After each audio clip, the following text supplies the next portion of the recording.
Well, I'd like to say I'm pleased to be here, and I'm really glad that you're here. And I don't know exactly where we're going tonight, so if I say anything that you don't agree with, that's just what it is. We just don't agree. But I'll start with some poems, and then we'll see. In the reality of many realities, how we see what we see affects the quality of our reality. We are children of earth and sky. DNA, descendant, now ancestor. Human being, physical spirit. Bone, flesh, blood as spirit. Metal, mineral, water as spirit.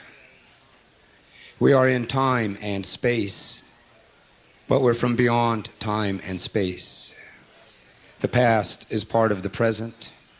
The future is part of the present. Life and being are interwoven. We are the DNA of Earth, Moon, planets, stars. We are related to the universal.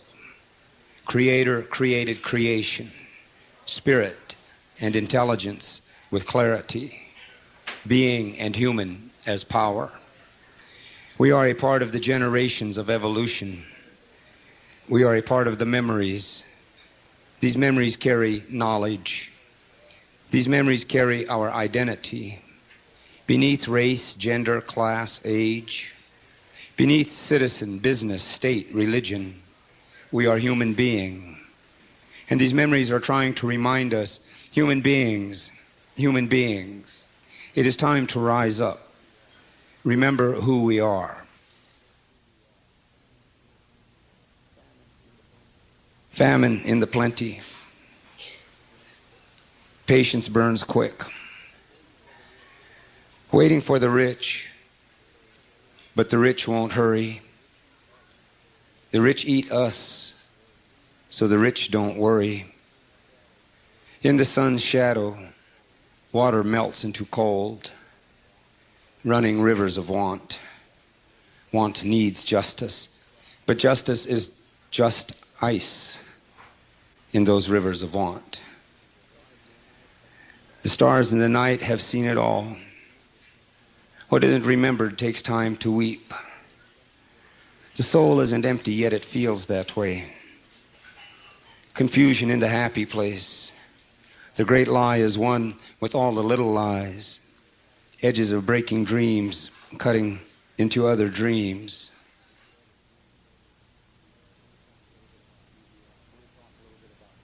I want to talk a little bit about who we are, because I think the coherency of our future depends upon us knowing who we are. And I mean truly understanding who we are. Because our relationship to reality and our relationship to power is based upon that understanding.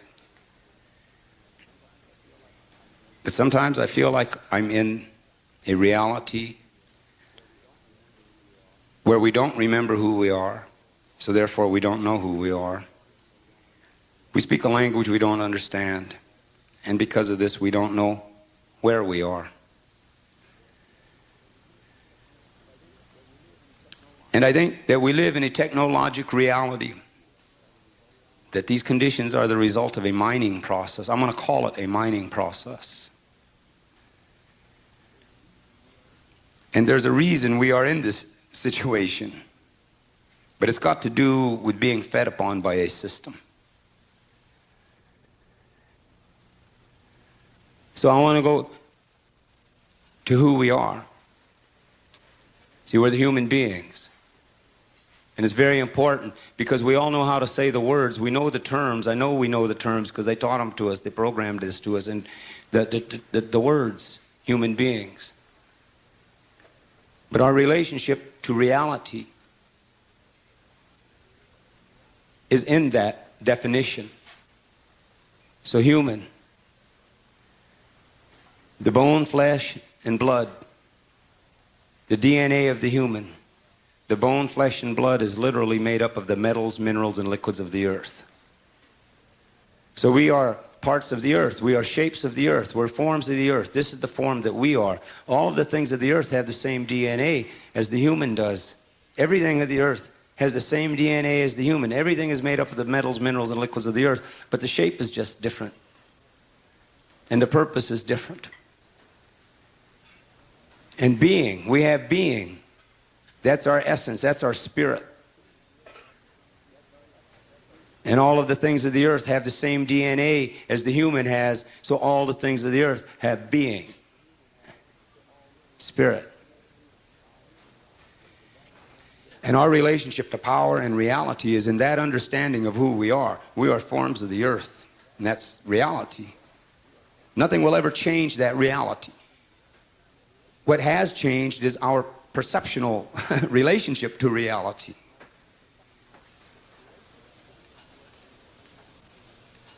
And what has happened to us through the millennium and through this whole technologic perception of reality, what has happened to the human beings is, to me, it's like a disease in one way. It's like this thing just kind of spreads. And as it diseases the spirit of the people, it affects the perception of reality. So in one way, it's kind of like that. It's like a possession. But in another way, it's almost like a mechanical thing, this mining process that takes place. And it's almost like this thing that they call technologic civilization. See, it's predatory upon our lives. Anybody ever feel something's missing from their life? Like purpose or understanding or self-worth or whatever the deal is, they're mining us. All right, they're mining us. And one of the objectives of this whole technologic, civilized, perceptional reality has got to do with erasing the memories of the human beings. Because we have a common collective experience. We are all the descendants of tribes. Back in the time of the original dream, see, we were all tribes, and we were all the earth's children, and we all knew that the earth was our mother, and that we were a part of a spiritual reality, see, because we had being. We understood that there was a spiritual reality, and we were physical in a spiritual reality. We being who we are today, however we landed in this reality, whoever we are today, we carry the genetic experience of our lineage from the very beginning. It's encoded in the DNA. It's like a genetic memory. Something about the experience of the journey. We have it in us. It's like, but anyway, within our genetic memories, somewhere hidden in there, we all come from a people. Every one of us comes from a people that understood that we lived in a spiritual reality. And because we lived in a spiritual reality, every one of our beginning ancestral peoples understood that life was about responsibility. So we were responsible for the past and the future as well as the present. And we understood that all things had being. So we knew who we were, we understood what we were saying, and we knew where we were. We knew our purpose. And this reality lives in our genetic memory because, see, as human beings, whoever we are, the individuals we are now, that experience is there. It's that 90% of the brain they tell us we can't use. So they're using it. We all understand that in this technologic reality that we live, this technologic dimensional reality that we live in, we understand that they can take the DNA of the earth that is called uranium in that shape and form. So they can take that DNA of the earth that is uranium, and it has being, spirit, and they can take it from the earth and they put it through a mining refinement process and convert the being part of that uranium into a form of energy, electrical energy, that they call power. And in a way it is power, but in reality it's a mutated form of power. And after they do this kind of a process, then we know that there's toxic waste and that there's poison left over from it. And we know they do it with fossils. Take that old dinosaur DNA and put it through the mining, refining process and convert the being of that DNA into a form of energy that runs, again, another electrical system. And that also leaves behind its pollutions and its things. See, so I think that they're doing it to us. Because we come from the same reality. We're made up of the same thing. Our shape is different. That's all. Our shape and our function is different because our shape is different. But you come down to the genetic makeup of all of it, or the majority of water. But water has metals in it. It has minerals in it. See, but I think as a part of that reality, see, that we're being mined. The being part of human is being mined. It's being mined by a perception of reality. And the people who enforce that perception of reality by indoctrinating it into every generation of human beings that is born. See, so to me, one of the purposes of this technologic perceptual civilization is that we are the fuel that runs it. And the poison, the toxic that is left over from the mining of the being part of human, through the intelligence of the human. All right, all the fears and doubts and insecurities that we have in our lives within our own personal reality about who we are, the things that others don't see, that's the pollution and the toxic left over from the mining of the being part of human. That's the pollution that's left over, see, because in that kind of a haze, see, we don't see ourselves clearly. We do not see and recognize clearly who we are, and we're never encouraged to. We're encouraged to be good citizens, or good this religion, or good that religion, or good, good workers, good, but we're never encouraged to be real about human beings. In a way, we're never really encouraged to be good to ourselves. See, we're mentally and psychologically oppressed and manipulated so that we seek things to gratify ourselves, but that doesn't mean we bring good to ourselves. In the mining process, to me, it's the civilizing process itself. Because somewhere in there, it's like someone's eating spirit. Our spirit is being converted into an energy to run something. All right, and it's like it's eating our spirit. Seeing, everyone has their religions and their stuff, see, but it makes me wonder, how do we participate in this spiritual reality if we live in a mechanism now where the human has been conditioned and trained to eat its own spirit and turn it into fuel for this system? So life was about responsibility, and the earth was the mother. And at some point in the evolution of the human beings, another perception of reality appeared. And this perception of reality, it took the spirit away from the animals and all of the other things, and it started changing spirit into human form, the gods and the goddesses. So at some point in the evolution, see, it started to take the way the people prayed. But it has to do with iron and bronze and all these things starting to become mined.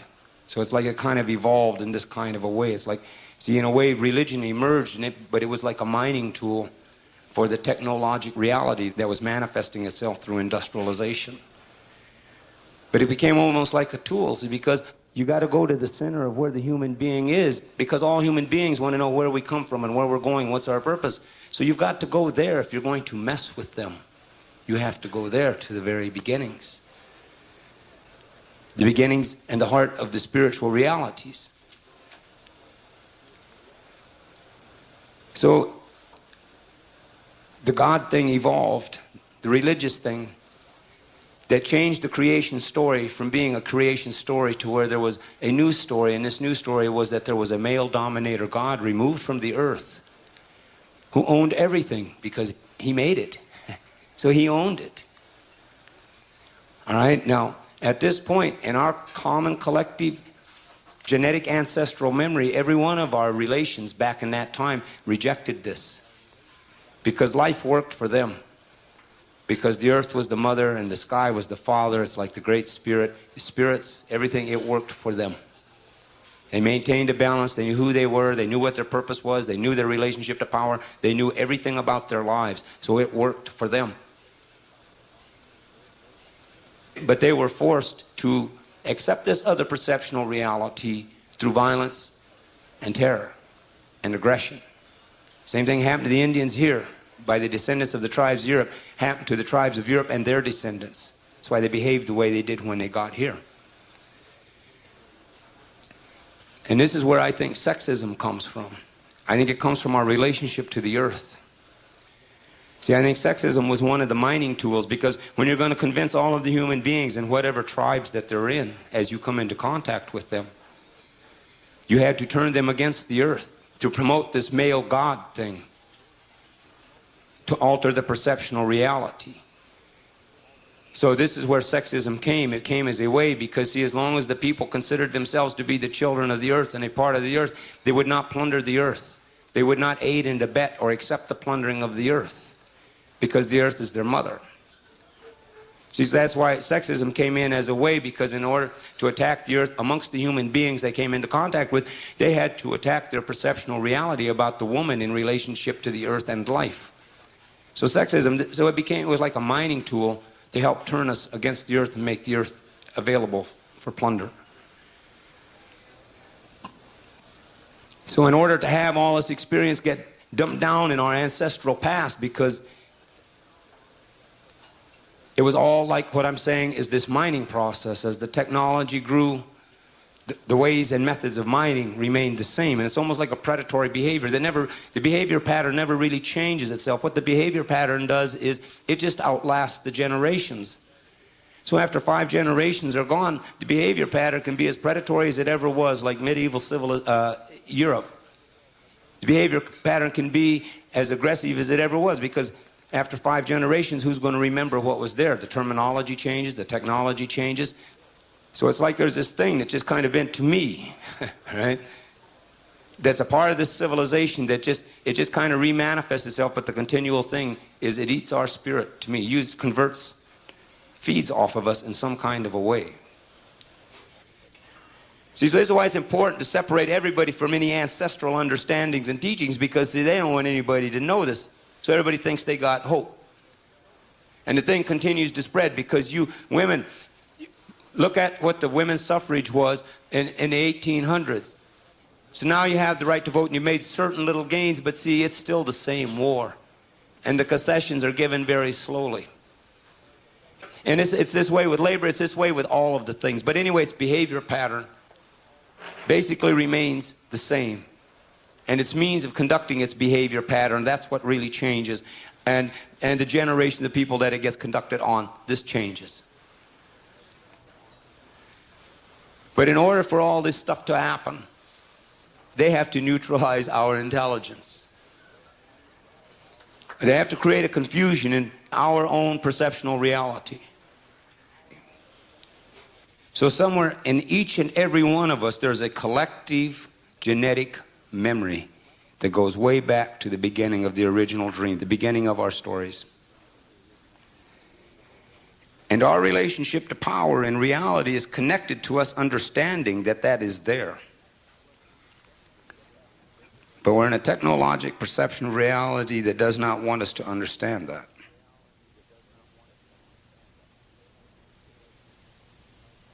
The voices said, Antichrist is anti-life, greed, death's agents taking command, society conditioned in death, death to the air, death to the water, death to the future, death in the mind. The voices said, people strung out in confusion, dancing at ends of industrial wires, reactionary lives, reactionary minds, forgetting who we are, disguising servitude, fooling ourselves in lies of freedom.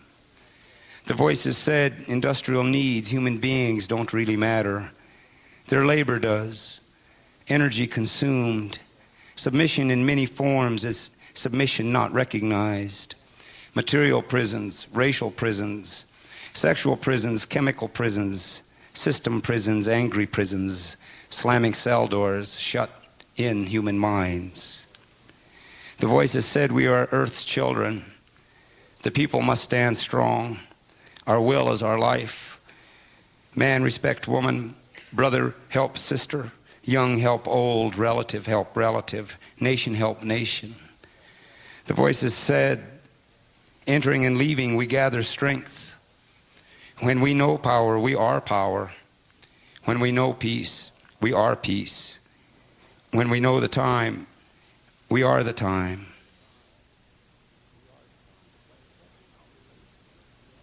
It's like severing our relationship to power is the objective.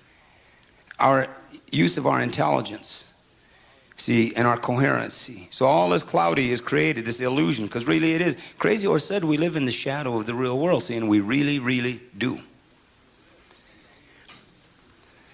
Under the male dominator creator theory, see, all spiritual value really is removed away from the earth. So the earth isn't your mother anymore. The earth is the dominion and property of this new God, and you are to subdue it. See, that's like Martians landing. It really is, see, because it's a completely different perceptual reality. Going from caring for the earth, all right, to dominating the earth. And incidentally, you know, as a part of this process, see,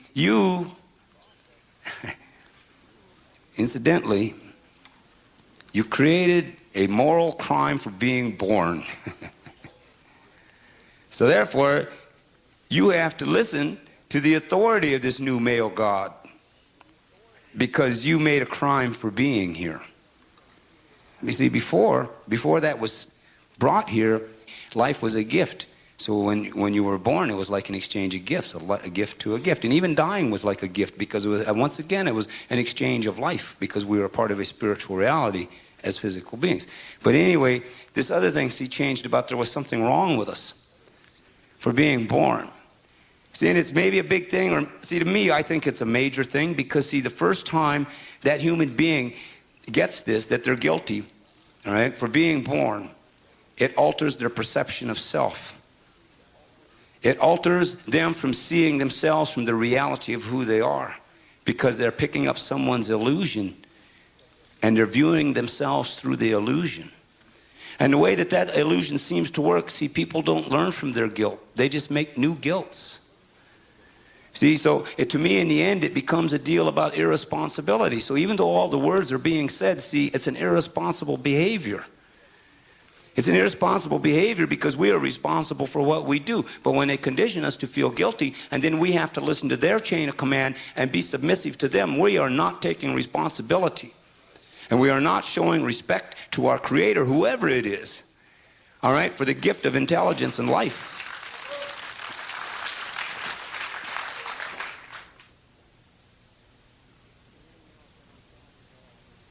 Been hanging out down south of hell, playing to the music of a broken bell. Hard times and beating myself up inside my head. How was the walking wounded or the living dead? Tie a yellow ribbon around my brain. My mind booked. It's been gone so long. Rash traveling with mad and insane. Tears fell like tears. Rain fell like rain. Shadow Man called, catch me if you can. Knowing he can't be caught. He's the Shadow Man. Trickster turned free into junk and a rubber room. And Junkie Fix has even stolen from the moon. Leaders know they can't trust ones who follow. Followers know not to trust ones who lead. Love, hate, despair, and promises turn narcotic. If everything's normal, then reality's psychotic. Claiming to understand dimension and space, Babylon huffs and puffs, bullying around in the natural order. Temptation rules in the valley of fools. Celestial cannibals feast on essence. The civilized hide out from their lives.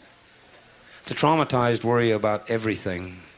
Hypnotized, worrying into nothing at all. Been hanging out down south of hell, playing to the music of a broken bell. Hard times and beating myself up inside my head. I was the walking wounded or the living dead.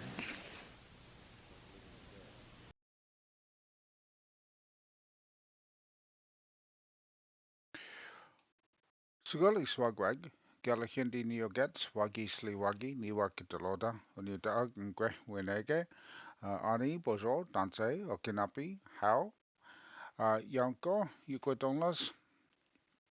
And so, for those of you who have not been here before, I just introduced myself. as I do at the beginning of my streams in the original language. So I said, Sugoli Swagwag, or hello everyone. Galahundi New gets.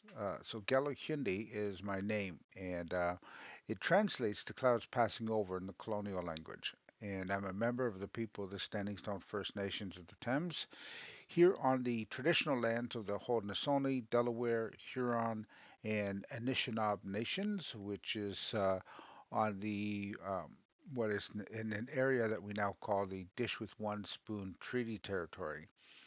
And I happen to be Bear Clan, and we are in the northern part of Turtle Island, the part that's been segregated and relabeled Canada. And within the confines of that definition, I'm in a small section called Southwestern Ontario. And I said, Yanko, Yukodona, or thank you, friends, for joining. And I appreciate everyone being here. So, what you were listening to was some spoken uh, word pieces by John Trudell. So, today, what we're doing is we're essentially having episode two of the Project 562. And for anyone who's not been here before today or don't know what exactly it is that Project 562 is, uh, um, I'll go over this with you. So there's a photographer and writer named Atika Wilbur, and she had an opportunity to actually meet with John Trudell. She came along and started a book called Project 562. So, what this book basically is it's taken 10 years in the making, and it consists of um, 400 plus pages of photographs and experiences by indigenous people from all 562 federally recognized nations across the United States, or what we now call the United States. And so she really took a lot of time to focus on selecting stories, experiences, teachings, um, and biographies of people um, from each of these nations. And so, over the last 10 years, she's had to really kind of um, narrow down exactly who she was going to include and what experiences she was going to do. Master Life, Marianne, yeah, Sigoli, welcome in. Thank you for joining us. So, John Trudell is one of the people that she was able to actually meet and interview and discuss and photograph. Now, he passed away in 2015. So it was good that she actually got to do this before before he was taken.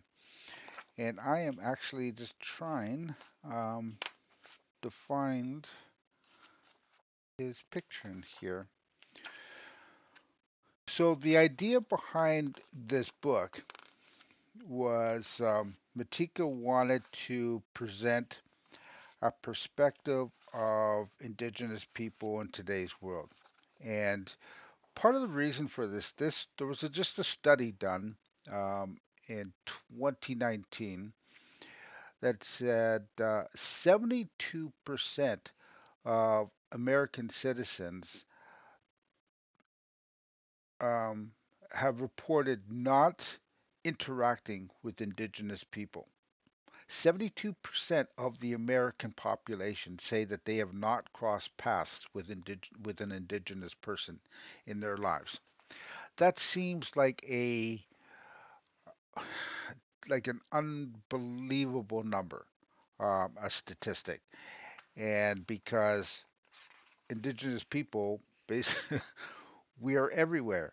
We're in the music industry, we're in politics, we're in, um, you know, activism. Um, And when I say this, to me it seems almost bizarre that there's that many people who can actually say they have not crossed paths with an indigenous person.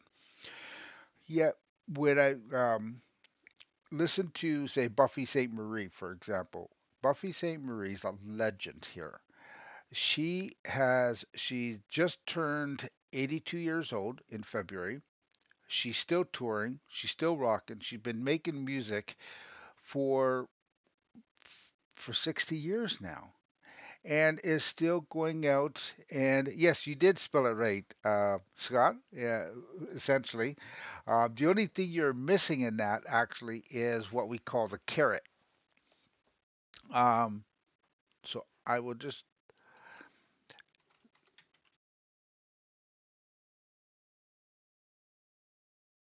so the carrot looks like an inverted V. So most people, I don't know what you're using. If you're on mobile, it might be a little trickier to get to it. But it's normally on a standard keyboard. It'll be above the number six. You have to shift to get to that. So, um, in any case, what I'm going to first of all do is I'm going to give you the Cole's notes on who John Trudell is, just because I know that I have a documentary I'm going to show you. It's only an hour long, or actually not even quite an hour long, but I'll show that to you for those who have the time and interest to kind of really learn who John Trudell is. But the idea, anyway, that Matika had was with the book Project 562. It's called Project 562 Changing the Way We See Native America. So it was just released in April 25th of 2023. Um, so I was so grateful. One of my supporters was very generous and actually gifted the book to the channel, um, feeling that it would, she'd like to hear some of the stories about the book and the people in the book. And so that's essentially what we're kind of doing. So episode one of Project 562 was actually an interview with the photographer and writer of the book, Wilbur Matika Wilbur. So if you want to see that, it's still in the VODs. I'm going to be posting it to my YouTube channel as well, so that you can see it later on. Because obviously it'll get pulled off of Twitch um, in the next day or two. But so this book took her 10 years. She basically sold all of her property, all her belongings. She jumped in a RV and with a friend. The RV, she equipped the RV with a dark room and everything that she needed to develop the pictures as she went along. And her goal was to visit every one of the 562 federally recognized indigenous communities across the U.S., meet with the people of the communities, pick someone, just some people to give her stories of what being indigenous means to them in this day and age. So she's gone across. She wants people to be able to see how diverse the indigenous peoples of Turtle Island are, with all their varied cultures, their traditions, and as well as where we fit into today's world. So this book has kind of inspired me to do a series of streams focusing on some of the people that are in that book and provide an overview of their experiences, their identities, and where they are in our contemporary world. So uh, today we're going to go and go over who John Trudell is.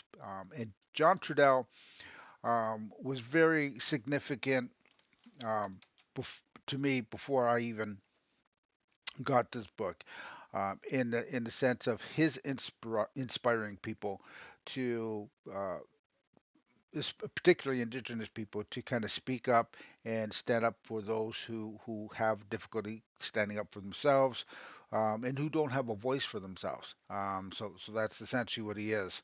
So to go over and give you the Coles notes for anybody who can't stay for the whole stream, I'll just kind of run through um, who John Trudell is. So, first of all, he's a son. His father was a Santee Dakota indigenous father. His mother was Mexican. He dropped out of school at age 17 and joined the Navy, where he served from 1963 to 67, right around the early years of the Vietnam War. After the war, after his military, he went to the San Bernardino Valley College and studied radio and broadcasting.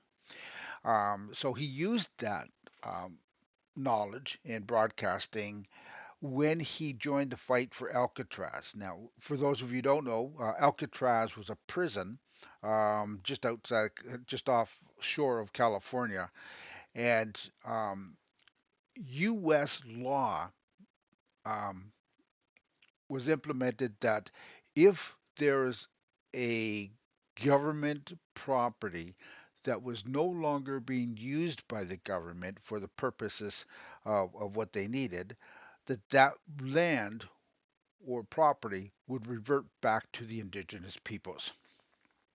So, Alcatraz prison, the Alcatraz Island was used as a prison, and that prison was closed down. When that prison closed down, um, uh, activists went and essentially took over the island and and essentially planted their flags down and said, you know what, this is indigenous land again, because it's no longer being used for what the government had initially set up to use it for.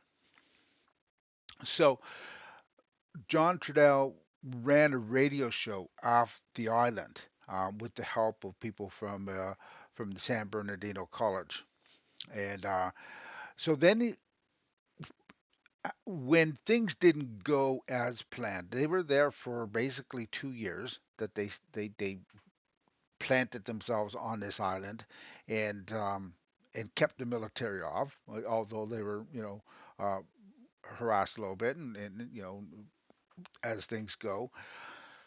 He became a bit discouraged by the fact that the U.S. government didn't meet the protester demands. He ended up joining a group called AIM, and AIM, AIM, stands for the American Indian Movement. Um, and so, as part of the American Indian Movement, their goal was to really bring awareness out again to indigenous issues, kind of like some people really parallel them to, say, like the Black Panthers, who are all about Black American um, rights movements. So American and Indian Movement, or AIM, was one that was focused on indigenous rights and issues that were going on. So John and his family actually were very active community members. His mother-in-law, Leah Hicks Manning, coordinated social services on the reserve. His father, father-in-law Arthur, was a member of the Duck Valley Shoshone Tribal Council, and he was working on treaty rights. And his wife, Tina Manning, was working on tribal water rights. Um, and then of course he was just working on general indigenous rights overall. So they were all very proactive and involved in either some sort of local government, trying to make changes, and they of course faced a lot of opposition.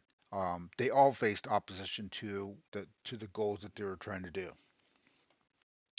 So there came a turning point in John's life, and that was in 1969. Um, in February, or I'm sorry, 1979. So February 1979, Trudell was part of a protest in front of the FBI building in Washington, which was related to the government's treatment of Native Americans, and in particular the Sioux Nation. So at this protest, John burned an American flag, and as a way of saying, what this flag represents has been tainted, and so he burned it.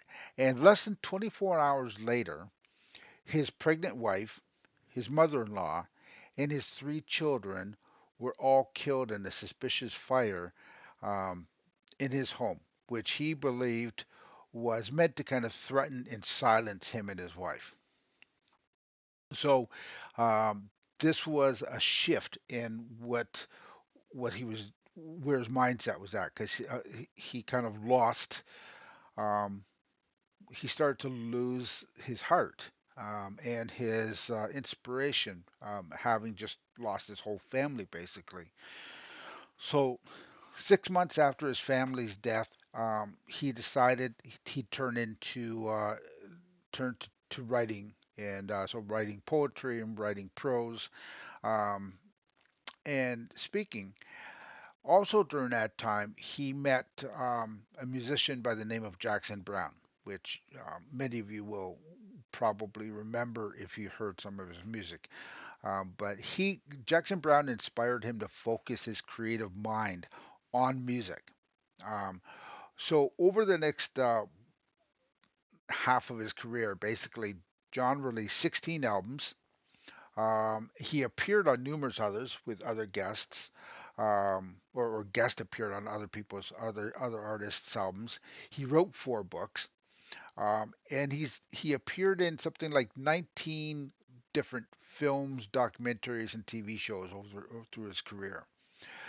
Now he kept very busy, and then he also did speeches all across the U.S., particularly at academic institutions, so universities and colleges and that type of thing. So since then, his first book now, well, he passed away, of course, in 20 December of 2015, and then since then, his first book has been reprinted. His Graffiti Man CD has been remastered and reissued with his and with his music has been written about in Bob Dylan's latest book, The Philosophy of the Modern Song. Bob Dylan writes a little essay in his book about John Trudell, one of John Trudell's songs, and what it means.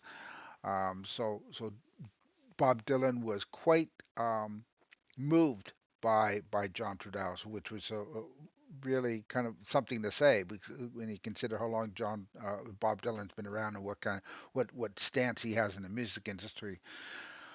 And then Chris Christopherson also, he wrote a song about John Trudell in 1995, and he called it Johnny Lobo, and which appears at the end of the documentary that we're going to see today. Uh, John Trudell's music has been produced by the likes of Angelina Jolie and Jackson Brown. He's toured with Midnight Oil. When Midnight Oil toured with him, they actually pulled out the electric guitars and put a lot of grunge into it and distortion, and just nurtured his career. So, if you are interested after at the end of this in knowing a little bit more about John Trudell that doesn't get covered in here, or if you want to purchase any of his works, books and things like that, you can check his website out because he's definitely has a lot of great work and great music, great books, great poetry, and like you heard earlier, that prose that I was playing. He's very literate and articulate, and beyond many people, songwriters and poets. So it's awesome to listen to him talk. So I have two things I want to share. The first one is going to be the documentary. It's called Trudell. It was released in 2005, and basically it was a way for the filmmaker to kind of shed light on someone she felt um, should be more in the limelight than he was, and for as long as he's been around, and for as much work as he's done, and as much respect as he kind of garnered amongst those who did know him. She felt that the general mass media or the mass population don't are falling short of knowing who John Trudell is, and that's why she really wanted to put this documentary out. And then after the documentary, I got a short speech that he did, or a short interview, I guess, more or less, um, which turned out to be more of a speech than an actual interview. But he gives um, his perspective on society and where we are at. And part of the thing with a lot of what he said back in 2005, um, he talked about things that were going to happen that have since happened. And so people really feel that he was ahead of his time in his knowledge and what he thought and his philosophies. So that'll be really interesting to see as well. And I want to say welcome in, Fantastic Kitty. Nice to see you. And Purple Rainbow, Scissorman, Sigoli, welcome in. Nice to see you here. Thank you for joining us. So you're just in time for the start of our documentary. So I hope you all have your coffee or tea, whatever you happen to drink at this time of day, and maybe a snack or two, so that you can see this through. And so I'm going to get this started. So we'll start with the um, doc documentary. The other thing I might also do at the end of this is there's actually a couple of artists who have written songs, um, either written songs about John Trudell or they've written songs where they've used his poetry. And so I might throw a couple of those in at the end as well, just to kind of give you a little bit of an idea how people who do know him really are honoring him in whatever way they can. So let me get my face off the screen here, and I will get this first one started. Again, this was a documentary done in 2005, 10 years before he actually passed, and the film is called Trudell. So let me go here and get this started. Where are we? Here. Last rush in Babylon. Voices catching up. Voices catching up. Watch out, child. Watch out, child. Babylon falling down. Falling down. Society a broken promise. Economies war, citizen whores. Political pimps leaving us flat on our backs. Trading today, waiting for the promised land. First up, I'm glad to see you here, and I'm glad that I'm here. And if I say anything that you don't agree with, let's just leave it at we don't agree about it. All right?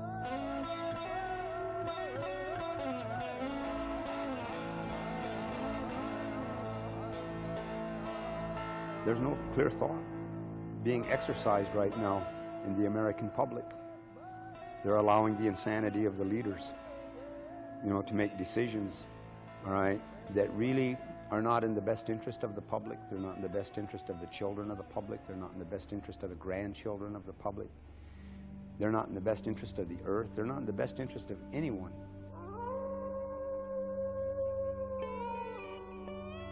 I felt as though someone knocked me unconscious when I entered the world. It's been a lifetime trying to come to. I used to get this idea that I was in the wrong time and the wrong place.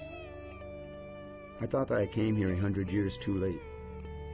The 100 years too late was because I used to see this camp on the plains, amongst the trees, by a river.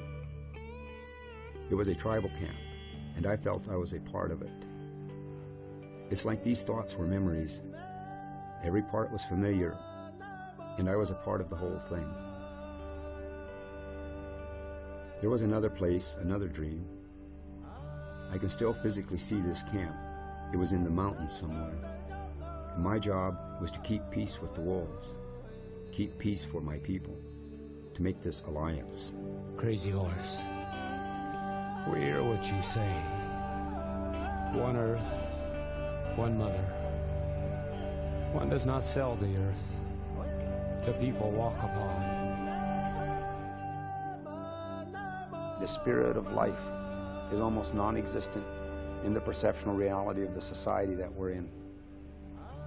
It's almost non-existent. They got religion, they got civilization, you know, they got military, they got politics, they got all education, they got all the stuff. They don't have the spirit to live. I want you to listen to this man speak. His name is John Trudell.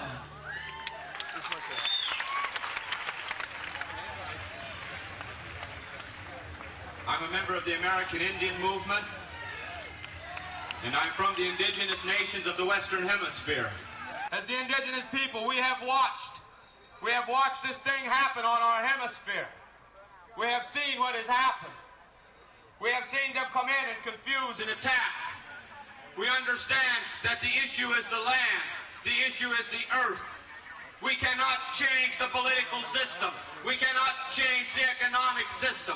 We cannot change the social system until the people control the land, and then we take it out of the hands of that sick minority that chooses to pervert the meaning and the intention of humanity.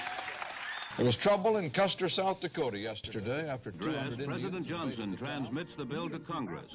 As Attorney General... The great lie is that it is civilization. It's not civilized. It has been literally the most bloodthirsty, brutalizing system ever imposed upon this planet. That is not civilization. That's the great lie, is that it represents civilization. That's the great lie. Or if it does represent civilization, and that's truly what civilization is, then the great lie is that civilization is good for us. The conversations I had with him were explosive in their insights, and they were exciting. I would imagine it was not too dissimilar from what some people feel when they talk to the Dalai Lama. John was way ahead of the game. He said, it's likely this is where the country's going to be on this issue, and this is what the effects are going to be, and he's been right. From the time I met John, I thought that he had one of the most engaging minds of anybody I had met. He was very charismatic, very focused. With John, there was no middle ground. John speaks, and there's a simultaneous reaching out. There was a reaching across generations and a reaching across racial divides to say, we're both in the same situation now. We have lying dormant in us. We have a genetic memory. And in that genetic memory, there's knowledge. There's knowledge in that genetic memory, all right, that goes back to the ancient, to the beginning for us, right? And in this genetic memory, there was a time when we were all tribes. Every human being lived within a tribe. Every human being recognized this reality that the earth was the mother and the sun and the sky was the father. Father, sky, mother, earth. Recognized that in our totality as human beings, all right, our relationship was to that. I was born in Omaha, Nebraska in 1946. My mom and dad and me lived out in the Brazil Creek district of the Santee Reservation, where my father was from. My grandpa on my mom's side was from Mexico, and he rode with Pancho Villa during the Mexican Revolution. He took my grandma from one of the tribes in Chihuahua, just kidnapped her and took her. After the revolution, they came up to Kansas because he was a wanted man. Kansas was where my mom was born and grew up. And my mom grew up as a Mexican. Growing up, we were poor. But I don't remember wanting for anything or feeling deprived of anything. It was a good world. And then when I was 6 years old, my mom died. I remember seeing my dad crying. He took me to see my mom in this hospital. I remember she gave me grapes, green grapes. She hugged me and kissed me, and then it was time to go. I didn't see her anymore. I didn't understand what had happened, but in some kind of a way, I knew I didn't have a mom anymore. And then God came into the equation, and I didn't like God. I never trusted him. To God, I hope you don't mind, but I would like to talk to you. There are some things we need to straighten out. It's about these Christians. They claim to be from your nation, but man, you should see the things they do all the time, blaming it on you, raping the earth, lying, taking more than they need in all the forms of the greeds. They say it's God's will. I don't mean to be disrespectful. But you know how it is. My people have their own ways. We never even heard of you until not long ago. Your representative spoke magnificent things of you, which we were willing to believe. But from the way they acted, we know you and we were being deceived. It is time for you to decide what life is worth. We already remember, but maybe you forgot. When I was in high school, they drugged me into the principal's office and they told me I had a lot of potential, but that I needed to learn how to study hard and make something of myself. And that's when I quit school, because I realized that we weren't operating on the same level of reality, because you see, I knew that I already was something. I walked out of that principal's office and the schoolhouse door that day. The next door I walked into was the Navy recruiting office. I wasn't a serviceman. Oh, yeah? No, decorated. Yeah, me too, Jimmy. You're not alone. And you should know, an upside-down flag's a distress signal. Kept a militant bull. Not a militant. I'm a warrior. The only reason I volunteered for the military was I needed to get away from where I was at. It wasn't about politics, patriotism, or anything else. It was about survival. I was stationed on a destroyer. I did 2 Westpac tours to Vietnam. And it turns out I made the right choice because the Vietnamese didn't have a Navy. I was home-ported out of Long Beach, and it was during this time that I met my first wife. Let's see, we got married in '68. We were living in San Bernardino at the time. And I was working, and he was going to school, San Bernardino Valley College. And Alcatraz happened in November. And I remember he said, we're going to Alcatraz. And I said, oh, I don't think so. I had cold feet. He said, put socks on. For more than 6 months, a band of American Indians has been living without government approval on Alcatraz Island, the rock that used to be a federal penitentiary. And all attempts to get them off have so far failed. Welcome back. This is Radio Free Alcatraz from Indian Land, Alcatraz Island in California. The government has been practicing a policy of taking what they need from the Indian people. Well, not necessarily what they need, taking what they want from us. Just about any time that they would like to do so, and they've been doing this through the years, they're doing it today. The garbage is piling up. The lighthouse is broken. But they say it's no worse than living on a typical Indian reservation. This is a country where all men are created equal, and it's the land of the free, and the home of truth and justice and liberty for all. Well, we want to know why that doesn't apply to us. If this is the land of the free, then we want to know why we don't have the respect and dignity that all free men are accorded by other free men. The government had declared Alcatraz surplus property. Young Indian nationalists, claiming an old treaty right to unneeded federal property, descended on the island 1 year ago today and took it over. If there's ever going to be a generation of revolutionaries raised, people wanting change, these kids are getting good experience as to what Indian relationship is with the government. Because this has been, like all along the lines here, this has been a very peaceful protest. We occupied the island in the name of the 1868 Fort Laramie Treaty. See, and the reality that that treaties are laws, so it was really about law. It was really about a legal issue, not a moral or an ethical issue with the government's responsibilities. What Alcatraz meant was it meant for the first time we saw young Native people standing up and saying, we have rights. We have rights to the land. We have rights to our own government. And we want to be listened to, and we will be heard. Part of what we're saying on Alcatraz is that besides wanting the deed to the island for our cultural center, that we want to be treated as human beings. We want to be looked upon with respect as equals. Well, I can understand they might feel that way, but I don't think there's any doubt in anyone's mind that if the federal government felt as though they should come off, that they would come off and pretty fast. Approximately a month before we were removed, and the removal was June 11th, 1971, so sometime in May, the government called us together for a negotiation and said that they had a new proposal. They would lease us half of the island, and we could have jobs caretaking it. and they would give us $250,000. And we told them no, because it wasn't about that. We wanted them to legally recognize their responsibilities to the Native community, which we were representing. We were negotiating with the government concerning settling the Alcatraz issue, and they guaranteed us that no action would be taken against Alcatraz Indians as long as these negotiations were taking place. And then they turned around and they came out there and they took our people off the island. They called our attorney at 4:30 yesterday afternoon and told him that they would have word concerning the deed to the island. They would have it for us Monday morning. And that's what we were waiting for, and they came in, while they were doing one thing with their left hand, they came in with their right hand. They lied to us. John Trudell and Richard Oakes, of all the leaders that came and went during the occupation of Alcatraz, were able to articulate our feelings and give a name to what we felt. And the name was independence and sovereignty and freedom and a right to our land. How does it feel to be here today?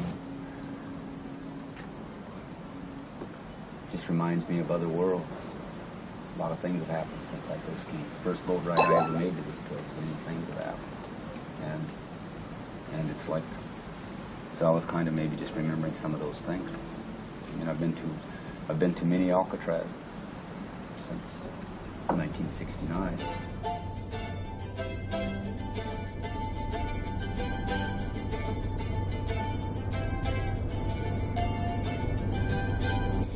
Prototype people, rigid suit trolls near brain dead, under for spacious skies gathering storm clouds, rule of law, a falling axe in stormtroopers' hands, cruel plasticivers claim God for their side, making up stories with places for meanings to hide.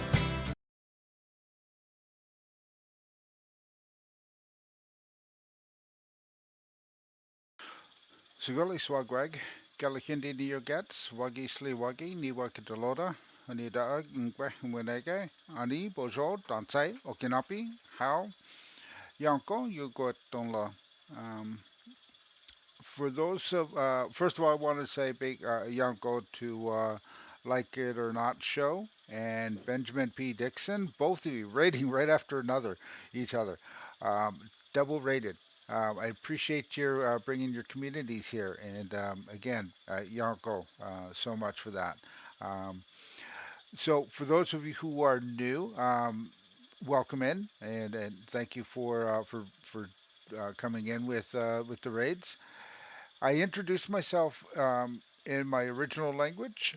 For those of you who don't speak Turtle Island, I said Sigoli Swagwag, or hello everyone, Galahindi Neogets. So Galahindi is my name.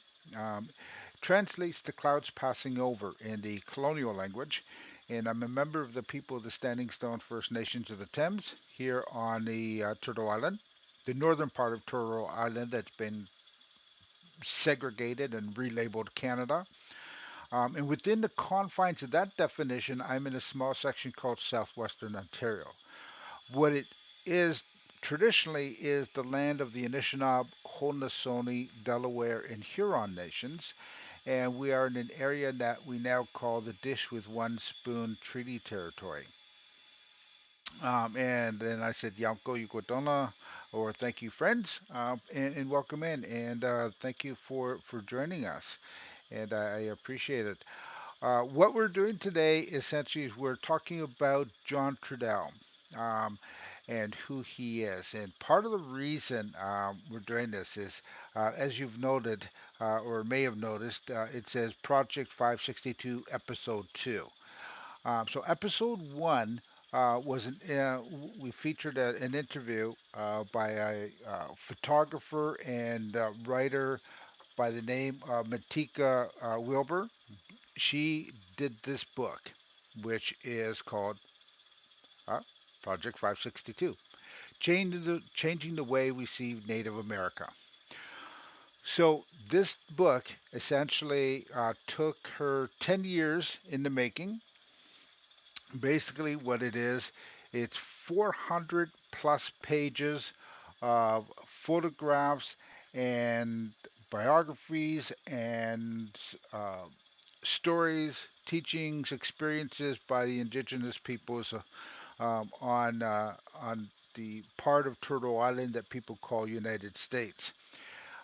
What she did is that there are 562 federally recognized indigenous communities across the U.S., and she sold all of her belongings and jumped in an RV and traveled across the U.S. visiting all of those communities and learning about the people there and learning about their experiences and taking pictures. And that's what this resulted in. So 10 plus years of work went into this. I was lucky enough to have a very kind uh, supporter in my channel who actually gifted me a copy of this book for the channel. And whoops, if I could spell that would be nice. Who gifted me a copy of the book. There's a link there if you wanted to go to the website and see some more of the photos and see the story behind the intention behind the book, and and ultimately if you want to purchase it, you can do that there as well. I am grateful for Eris GGD for gifting me this because it's oh, honestly, it's not a cheap book, but it's well worth it. So definitely check it out. Even if you want to just look at some of the pictures that are available online. She's actually got her many of her pictures featured in Times Square in New York City now. And have a great lurk, Fantastic Kitty. So that's really awesome, and she's going to have some of her images going across galleries across the U.S. as well. Anyway, John Trudell is one of the people that's featured in the book. He died in 2015, so this is kind of timing is all about what we're at here. Is this book came out and we wanted to share. Um, Information about who John Trudell is. So we're just actually started a documentary, so you haven't missed much. So I'm going to get my face back off the screen here so we can continue, and I hope you enjoy this. Dracula drinks deeply while nourishing his trap. The love of mankind, an alluring narcotic rap. Babe, sex does love, sex is life, and sex meant. All through the course of the years of all of us, all I did was talk. You know? And they cracked down hard just for that.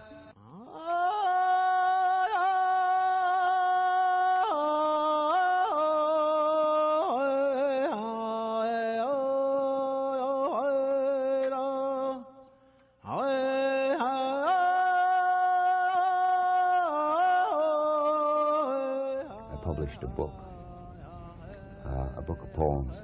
It's called Living in Reality, Songs Called Poems. And then I had an opportunity to record, make a tape, a cassette tape, where I put the poetry with the traditional tribal songs. Looking beyond industrial limits. Sunrise. Ancient prayers answering. Spirits hunted by technologic slavers. Good medicine.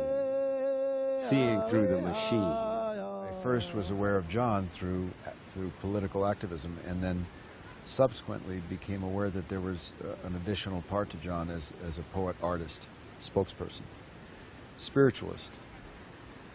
And I think the connection, I had very strong identification with John's willingness to commit his life to a cause that was so dangerous and would require such sacrifice, because I was so taken by the fact that the U.S. government would try to dismantle and decimate a culture by first stripping them of their spirit. We wonder what type of a condition exists when the people have been afraid to speak their minds. We wonder what kind of a condition exists when the people's spirit is at such a low place at such a low place that they knowingly and they willingly go around and accept that they are governed by liars and exploiters. The American people laugh about how you can't trust a politician.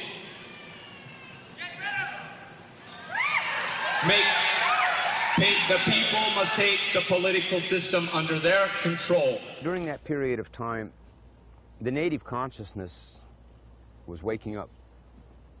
That native spirit was starting to fire up. John made a transition from Alcatraz to being involved very directly and very visibly in the American Indian movement. AIM was really about community, right? It was about the way of the tribe. You know, I mean, and you know, again, it was about a legal issue, because from the political end, AIM's statement was same as Indians of all tribes, Alcatraz.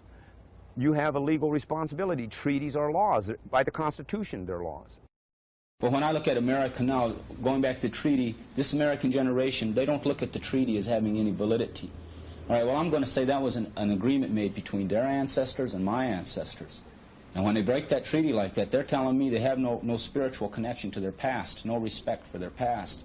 And if we want to get down to the realities of checking legislation that's been passed in the U.S. Congress and doing our homework on agencies such as the Federal Bureau of Investigation and these energy mobilization boards, we'll find out that they now have all the rights and the individuals are losing the rights.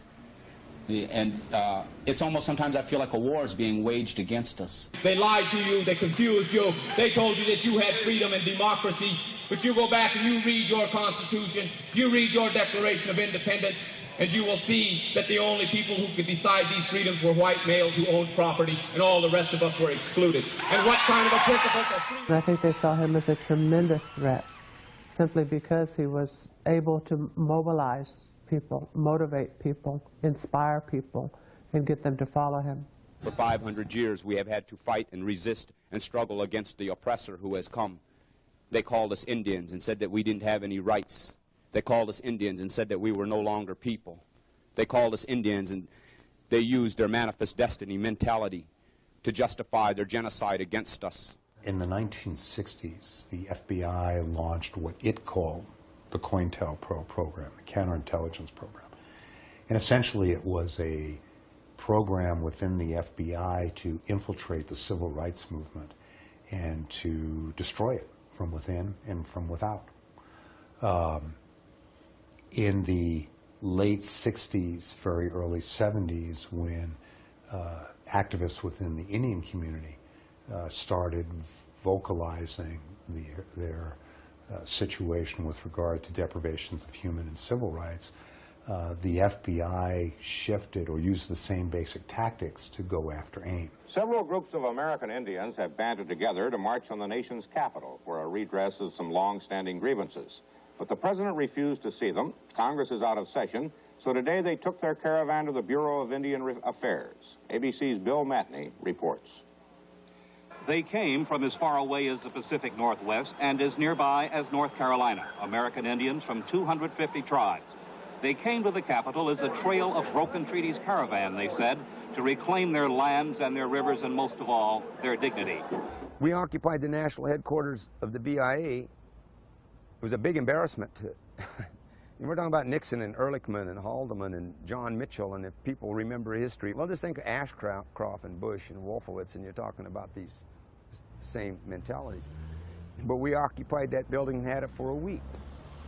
And the government was in a bind.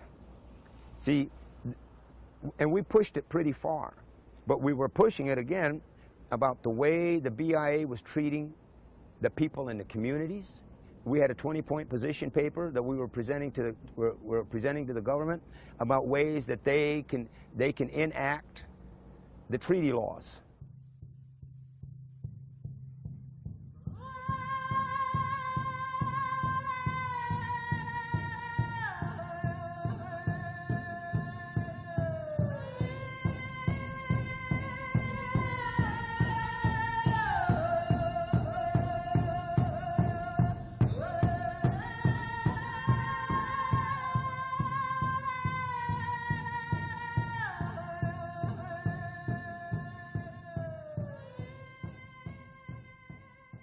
I remember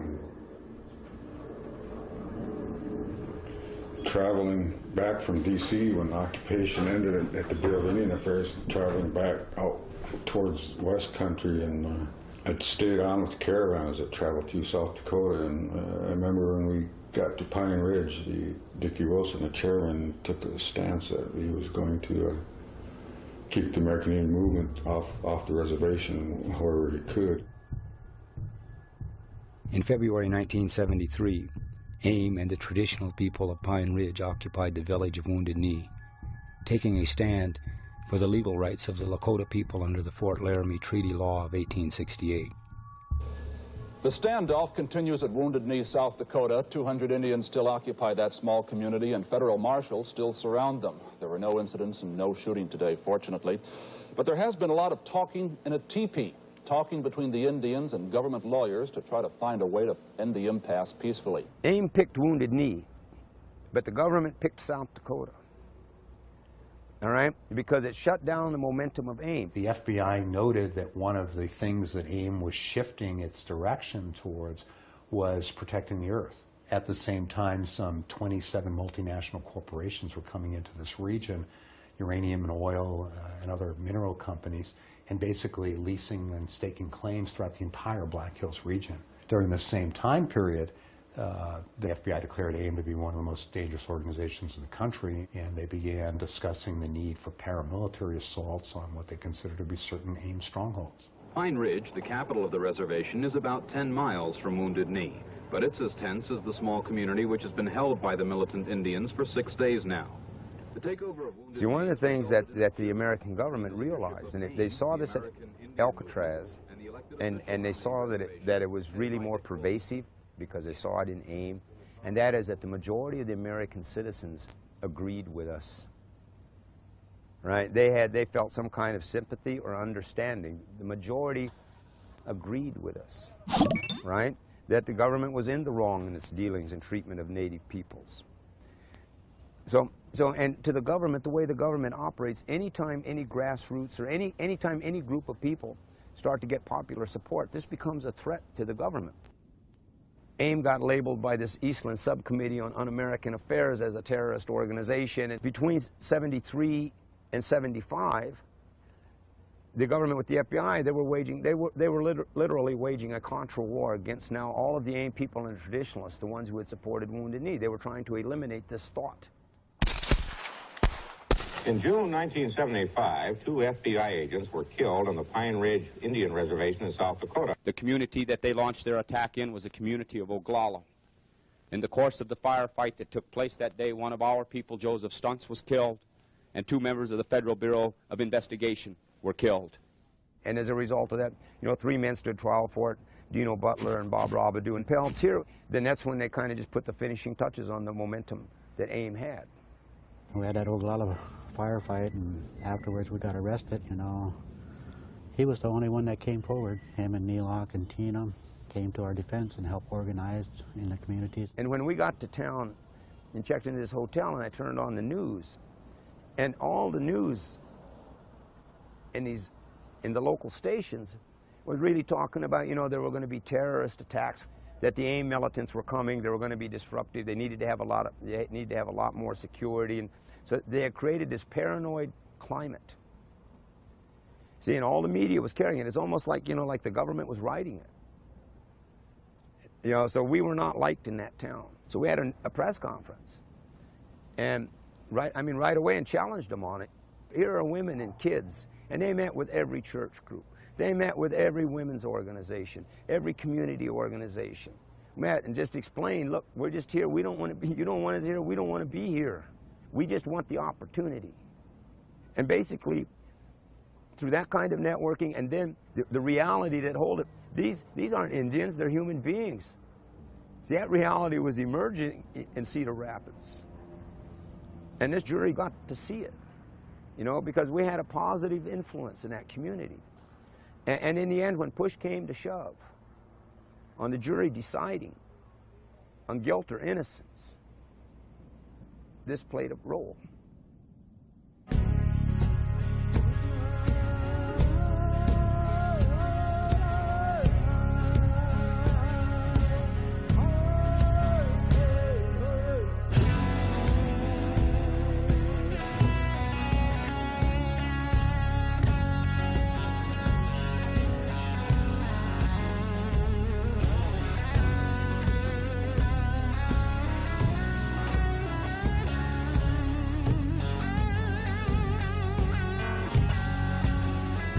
So for that whole period of time, from the National Indian Youth Council to AIM and all Indians of all tribes and fishes, that whole period of time, that activist period of time, that movement period of time, I think that the lasting effect of it was that it made the spirit of the people stronger.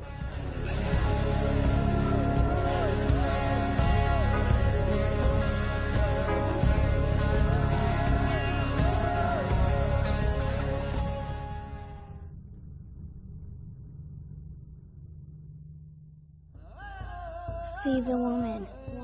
She has a young face, an old face. She carries herself well in all ages. She survives all man has done. Early on, it was really a struggle of the women having a voice, you know, within the American Indian movement. And, you know, John was there for them.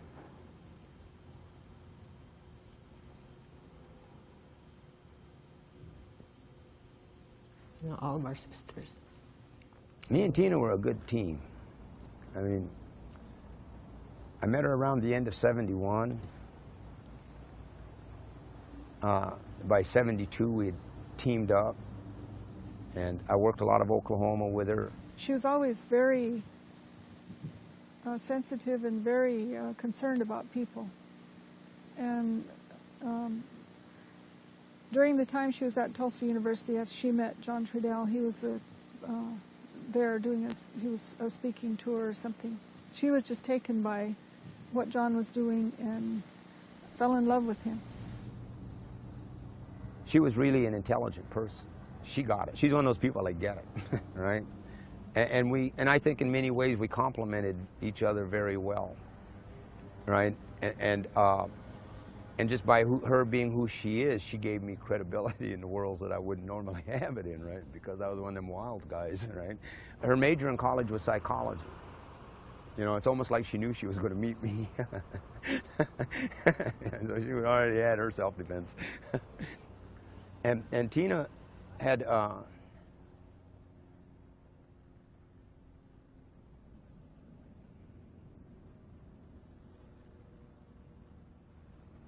she told me that she would stay with me on the road for no more than 2 years. Then she wanted to go home because home is where, for her, this is where it needed to be done.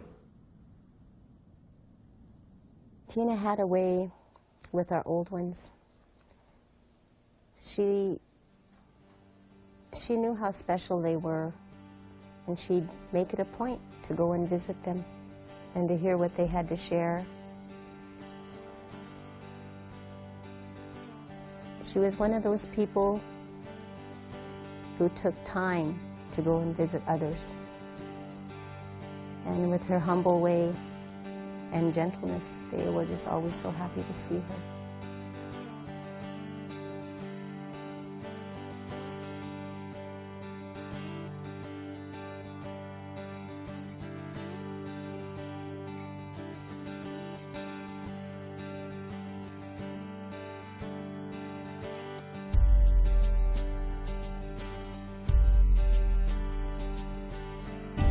Undercurrent.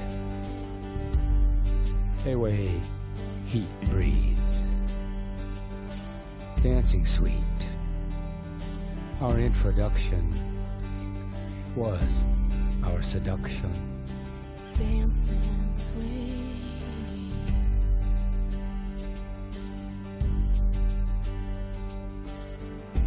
When touch touches. Magic from beyond. That electric feeling. The messenger. It's really hard to talk about Tina. It's really hard to, you know, it's still a wound that's not healed. John at that time was in doing his thing on the national level. They had the shootout at Oglala. You know, it was still a hot time. It was still a hot time, and things were secretive, and people looking over their shoulders. Where John lived, where Tina lived, was always being cased. You know, there's people saying that there were suits driving by all the time and, you know, checking it out, and they were always being watched. What we were doing in Duck Valley on her reservation, it seriously was a major thing for the system at that time, because we were really, the tribe was taking jurisdiction without asking for permission. The tribe was acting like a tribal government, sovereign. And there had been conflicts with the federal government because of this. You know, Tina was a target because the threat that Tina posed to them, all right, is that she was from there, she was born there, she grew up there, they knew her, they trusted her, she was well educated, and she understood their system. For anyone to think that what happened to her, as specifically something just related to me, it minimizes who she is.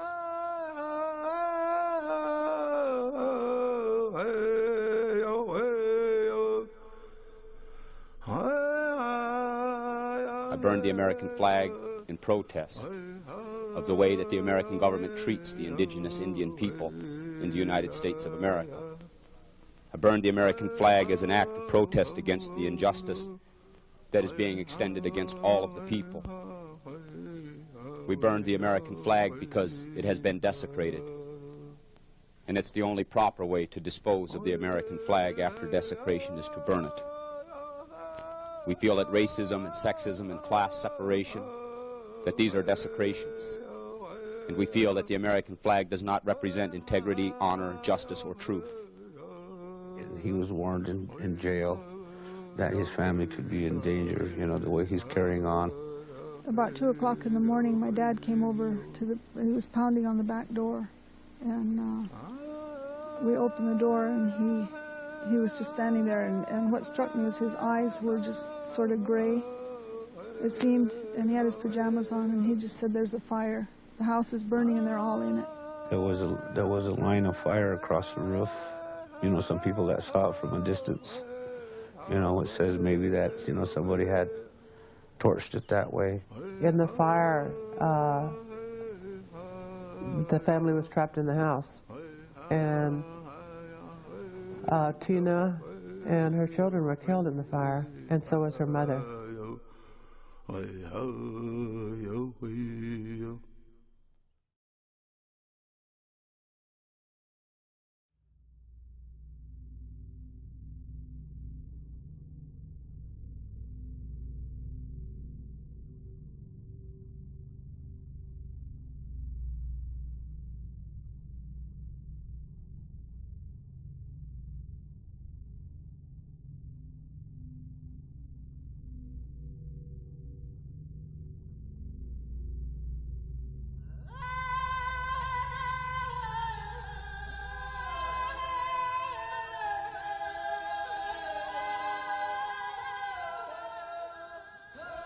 Tina was pregnant at the time she died, and they had chosen the name Josiah Hawk for the baby, and they put the name of the baby's name right on the headstone. And then the other three, Ricardo, Star, Sunshine, Karma, and Eli, Changing Sun. I died then. I had to die in order to get through it. And if I can get through it, then maybe I would learn how to live again.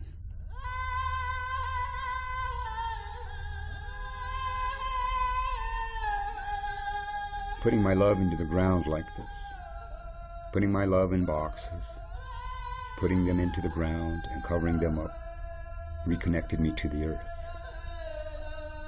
I was listening to the voices of life, chanting in unison. Carry on the struggle. The generations surge together in resistance to meet the reality of power. Mother Earth embraces her children and natural beauty to last beyond oppressors' brutality. As the butterfly floats into life, we are the spirit of natural life, which is forever.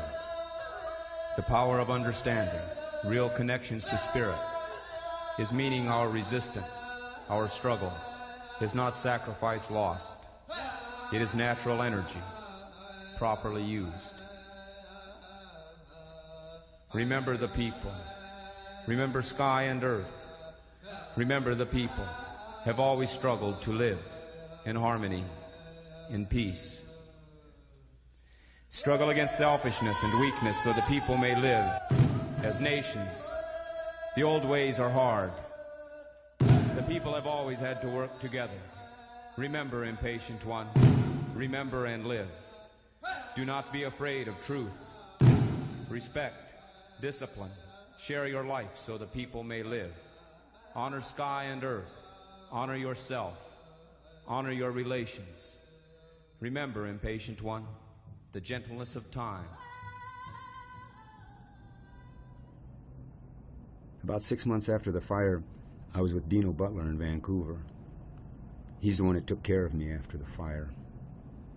And I was really desperate. You know, I didn't know anything, not even what reality was. Anyway, we were there in Canada, driving around, and I was feeling really bad. It was very overcast outside, and these lines came into my head. And something told me to write them down and to not stop writing them. And I started to write my lines. They're called poems, but in reality, they are lines that were given to me to hang on to. These were my hanging on lines.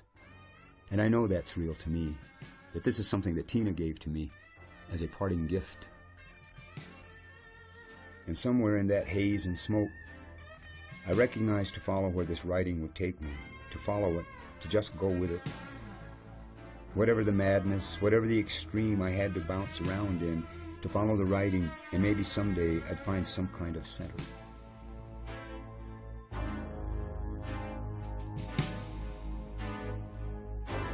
This woman, this love, this life we dare to live, this society afraid of what people might see through themselves or somebody else, might see what isn't meant to be hidden. Last time I saw her, Tina smiled. Woman, woman's love, hands so gentle, eyes so wise. Woman touch, I am taken, world so undivided, where the high wind flies, and somewhere a wild horse listens.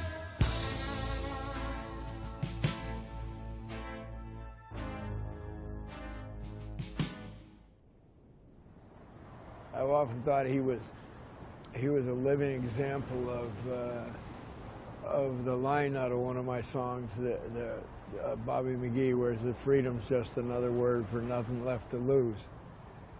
He had he had very little left to lose after they had taken his family away from him, and I think it made him fearless. So when I come to Canada asking for political asylum, I come to Canada understanding that my request for political asylum and the people that are traveling with me, that our request for political asylum is not just an illusionary fancy that's in our idea. It's not just an attempt to embarrass the American government. Our request for political asylum is built upon the reality that America is still conducting its genocidal war against the Indian people.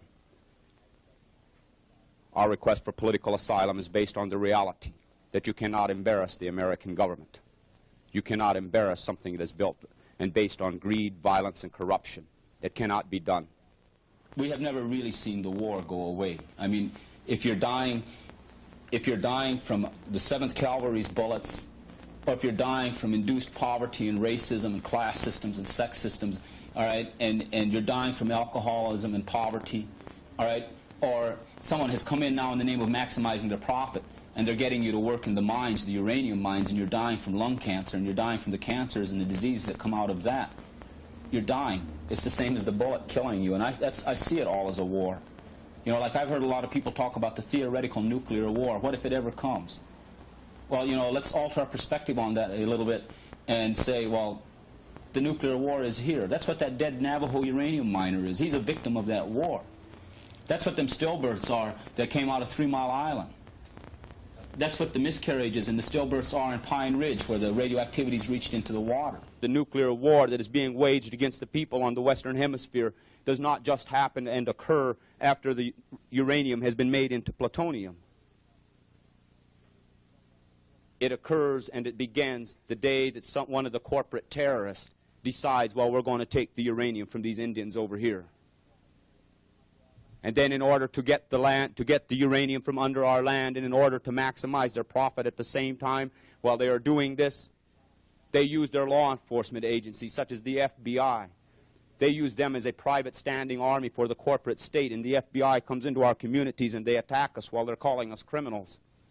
And then after they have broken down and they have put our people into the prisons and they have killed our most vocal people and they have driven our people underground, while they have used the taxpayers, while the corporate state uses the taxpayers' dollars to send its private army to attack us, then when the resistance is beaten down enough, then the corporate state comes in and makes deals with the federal government, and they walk away with all the resources at a very cheap price, because their entire war against us was waged and subsidized by the American people under the name of law and order.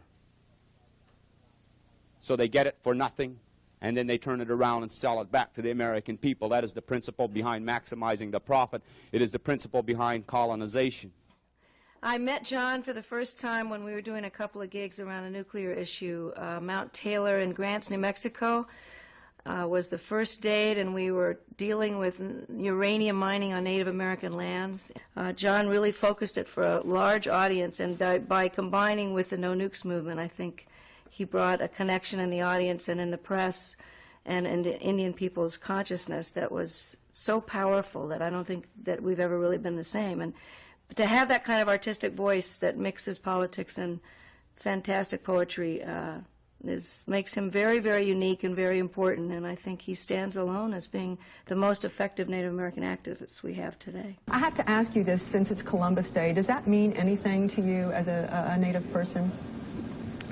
I mean, with no disrespect to anyone, I think asking Native people to celebrate Columbus Day is kind of like asking the American people to celebrate Osama bin Laden Day. And I actually think that terrorism arrived on this hemisphere with Columbus, because for us as Native people, the experience that we had was, you know, I mean, how did my land become somebody else's country? Fair enough. Columbus. I guess I'll just start with Columbus. See, I have a real problem about all of this. I mean, see, to me, he was like a virus, a disease. You know, it's like there's this predator energy on this planet. And this predator energy feeds upon the essence of the spirit, feeds upon the essence of the human being, the spirit. The mining of the essence, the mining of the spirit, mining our minds, the pollution from that is all of the neurotic, distorted, insecure behavior patterns that we develop. Because in order for this predatory system, this disease, to work, we must not be able to use our minds in a clear, coherent manner. He's one of our philosophers, you know, he's one of our Socrates. He's like Socrates, you know, he thinks and he writes. And he's really analyzed the political system and its ambitions and what turns the world, you know. He really understands that. And we used to have, you know, people like John, you know, centuries ago, but, you know, they're few and far between anymore. The rains of purification, gently flooding. Memories fill my reason, laughing shadows from yesterday, weeping to wash the spirit. Continue to struggle, resist, be one with the purification rains. The words, creation's breath of love, reminders of power, committed service for the earth, a people oppressed by the insecurity of the technologic exploiter. The people, the rain, the earth, the wind, struggle together for a common liberty. I've been doing a lot of reading lately about your transition from political activist to poet to performer, and I'm struck by how many really talented people have rallied around your musical efforts. Bob Dylan called your first cassette with Jessia Davis the album of the year in Rolling Stone. It must be very affirming of your decision to put poetry to music. To have recognition from these people, or them to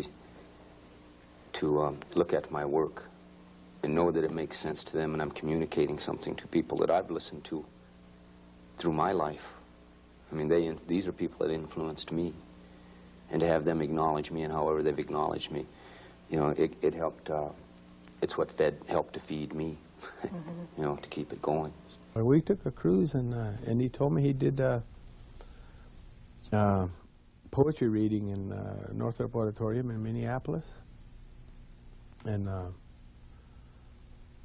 he had a tape of it, so he put the tape on when we was driving down the road, and he asked me if I would sing a song during one of his poems, you know. So we was cruising along, and I just started singing a song during it. And so he said, hey, would you come and do it in front of some people? You know, let's try it out. November of '82, and he sent me a plane ticket to fly to Minneapolis. So I jumped on an airplane, grabbed my drum, and went over there and got there, and geez, it was opening up a Bonnie Raitt concert. It was Northrop Auditorium, and it was packed in there, and oh, man. I remember Bonnie brought us back. She sat us down, and she said, I gave you guys a half hour or so, but this is a rock and roll crowd. I think maybe you guys should just do, 15 minutes or something. She said, because this is a rock and roll crowd, they can get pretty loud. Don said, Bonnie, I can get pretty loud myself. So we did it. And she liked it. She liked it, and I guess she recorded a little bit of it and played some for Jackson. So we went in, and a few months later, and recorded Tribal Voice. When I made Tribal Voice, the whole idea was to take spoken word and put it with more natural and indigenous sounds like the drum and the harmonies and the chants, and to take these elements and mix them together and see what we could create that could be reproduced on tape, using the spoken word with the oldest musical form. Brown earth color woman takes me into the secrets of her size. When I step into the brown of her eyes, I find sight of special dreams, fluttering eyelashes and fluttering hearts, dancing in magic no one understands.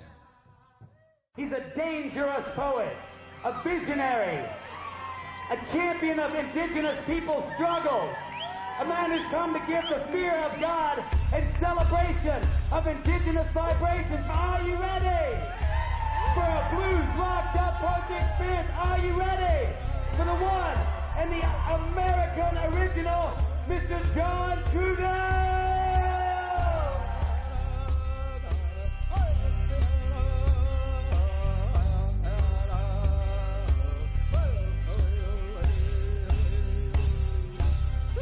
We weren't lost, and we didn't need any book. Then the Great Spirit met the Great Law. Indians are Jesus, hanging from the cross, hanging from the cross, in the name of their Savior, forcing on us the Trinity of the change, guilt, sin, and blame. The Trinity of the change, guilt, sin, and blame. Earth is a living entity. Earth will not, it is not in man's destiny to destroy the earth. That's arrogance. What it is man's destiny to do is destroy civilized man's ability to live with the earth. So we as human beings, if we take responsibility for our lives and live our lives in a coherent manner, as coherent as we possibly can anyway, then we will have an influence into curing this disease. But this earth will not allow, the antibiotic will come in a planetary sense. If it means open up the ozones and let it wipe the civilized man out, then the earth will do that. The earth will continue on, though. See, maybe we should be developing our loyalty to this planet and this earth and our future, our descendants, more than we should be to governing political systems that have created all these problems. See, but now most people are trying to find solutions to the problems, but they're trying to do it within the confines of the confined abstractions of democracy. And so if they're not willing to think objectively about our responsibilities towards our own descendants, then they will come up with no solutions. They will only perpetuate the enslavement and feeding.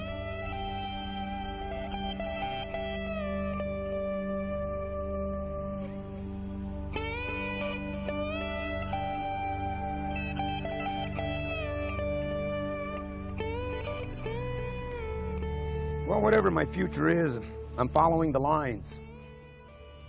I'm following the lines. Whatever it is I do, whatever unfolds in front of me, or where, you know, I'm going to follow the lines.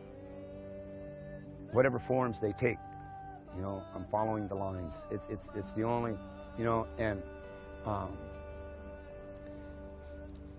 and see how long I get to participate. You know, it's, you know, really that's what it is. I don't, you know, I mean, there are things, you know, I'd like to do. I mean, I'd like to continue to write and do my music and do whatever it is that I'm doing. But in the end, it comes back. She gave me the lines to follow. And as long as I'm here, I won't fall completely if I follow those lines. Because this thing about falling apart, it doesn't go away. Time doesn't have that magic. Distance is one thing, but magic is something else. And there are some falling aparts, there is no magic can fix it.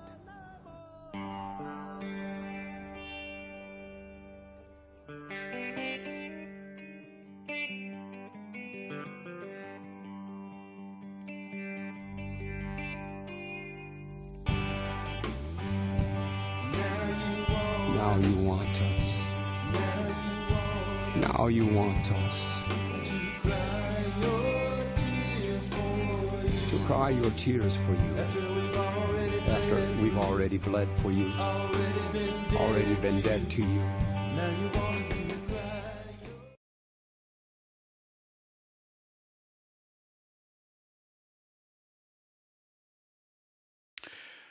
Sigoli swagwag. Galahindi niyo gets wagi sli wagi niwa kitaloda onida arging gwenagay. Again, for those of you who joined late, we just watched a documentary called Trudell.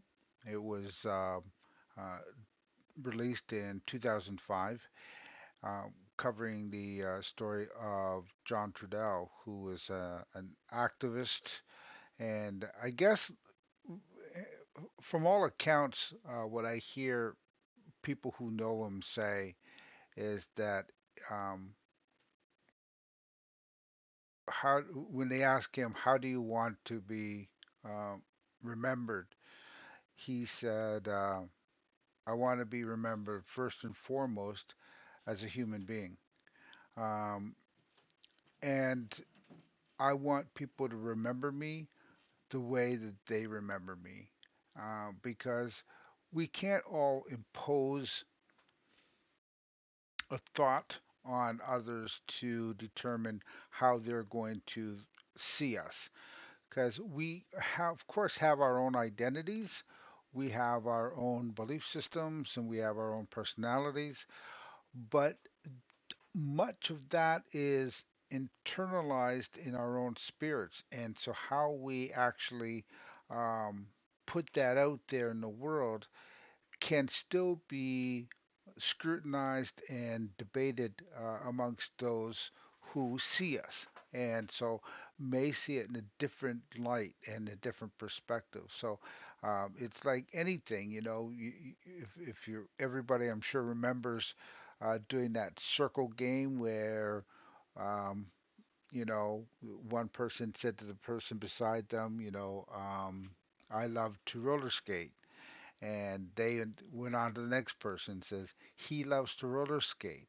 and then the next person says they love to skate, and you know, and then so uh, before it gets around to full circle, the, the story that comes back is not the same story that went out, and that's very common because we all have different perspectives. We hear things differently, we see things differently, and so um, John Trudell's idea is that people are going to remember me the way that they see me, and that's all in their vision, and I'm okay with it regardless of what that vision happens to be.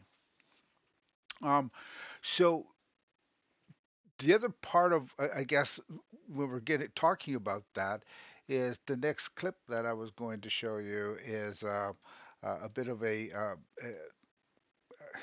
again it's I called it technically they called it an interview, um, but I think it was more a matter of him expressing himself and giving his philosophy than it was an actual interview. So before I play that, though, what I'd like to play prior to that, I'm going to play one of John Trudell's actual full song of his. And this is probably the one that become the most recognized song of John Trudell's. And it's called Crazy Horse. So I'm gonna get my face off the screen again here. So while I'm playing this, this will give you guys a chance to refresh your drinks or grab a snack before we get into the next clip. Because the next clip is about 20 minutes long or so. So I want you to be able to sit down and chill and relax while you listen to it. And Miriam, thank you. Marianne, thank you for being here. I appreciate that. And yes, you go mod and um, attend to your duties, as it were. And I appreciate you having come in and shared some time and hung out with us. So thank you so much for that. And Dougie Fresh, Sagoli, welcome in. Nice to see you. And you're kind of caught us. We just ended a documentary on a guy named John Trudell. Um, Actually, maybe I should do this one more time for those who have just joined us. Um, this is episode 2 of Project 562. Project 562 is going to be a series of streams that I do that are based on a book that was released back in April by Matika Wilbur. And this is the book. Um, oh, yeah, go for the resubbing. And at tier 2 even. 15, you've been here 15 months. Wow. Where's the time gone? That's bizarre. It seems like it's, you know what? Actually, I'm thinking about it. The end of June will be my 2-year affiliate anniversary. So I'm going to have to figure out what I'm going to do for that. I'm going to try to get Fantastic Kitty maybe to do something, and Fab Feline to perform something for me. So anyway, Project 562. Matika Wilbur is a photographer and who's done some great photography shows in different countries around, Germany, I think France, U.S., Canada. But she decided to sell all her things off and jump in an RV and go across the country and visit all 562 federally recognized indigenous communities in the part of Turtle Island that we now call United States. And so this has taken her 10 years, um, 10 years in the making of doing this. And so what she's essentially, oh, if I can get that without the glare. Um, Essentially what she's done is that she's gone to these nations, she's gotten to learn about their traditions, their teachings, and some of the people. And so she sat down with some of these people and had them talk to her about what they feel is important to them and to their communities and where they stand in today's the contemporary world. Um, with trying to, as we're trying to reclaim our traditions and our teachings and our language, where's our role in today's world right now? And part of the other thing that really astounds me is that a study that was just done a couple years ago um, indicated that 72% of Americans um, indicated that they've never come across an indigenous person in their lives. 72%. And so there's a reason for that. And part of it is if you think that in the United States, 27 states do not have any indigenous history in their curriculum from kindergarten to grade 12, right? Kind of think about that for a moment. Past 1900. So, if you're in kindergarten, anywhere from kindergarten to grade 12, in 27 U.S. states, you are not going to hear about any indigenous people that were alive after 1900. So, how do Americans know we still exist? And that's kind of what she's trying to show is we are here. We have a very diverse number of cultures across Turtle Island, with different languages, different ceremonies, different teachings, different traditions, and um, and we want to share them. We want people to see how beautiful our cultures are. And so this is one way for her to do that. And this is a work of 10 years. And I was someone very kind in my channel gifted me that book. And so there's a link here if you ever want to take a look at the book and see some of the pictures or even purchase the book. Um, I am grateful that Eris did this because it's not a cheap book. I will say that it's probably almost in Canada it's almost $70 for it. But as I look through it and I read the stories and the pictures are beautiful, it's well worth it. So I'm so glad that was done. Okay, so let's see. There's for me, when people ask, um, I always acknowledge being indigenous. There are people who prefer Native American. Um, Native American is would be people native to the Americas. So it would not necessarily just mean United States, although that seems to get pigeonholed into that definition. Um, but I typically will use the word indigenous if as a collective.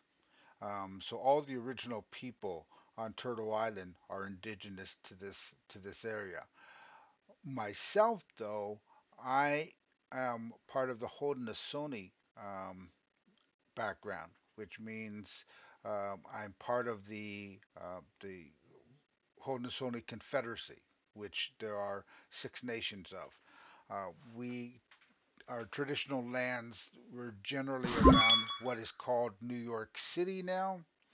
And thank you, Fresh, for gifting to Dippy. Um, so Dippy, you get all the emotes now. Yay!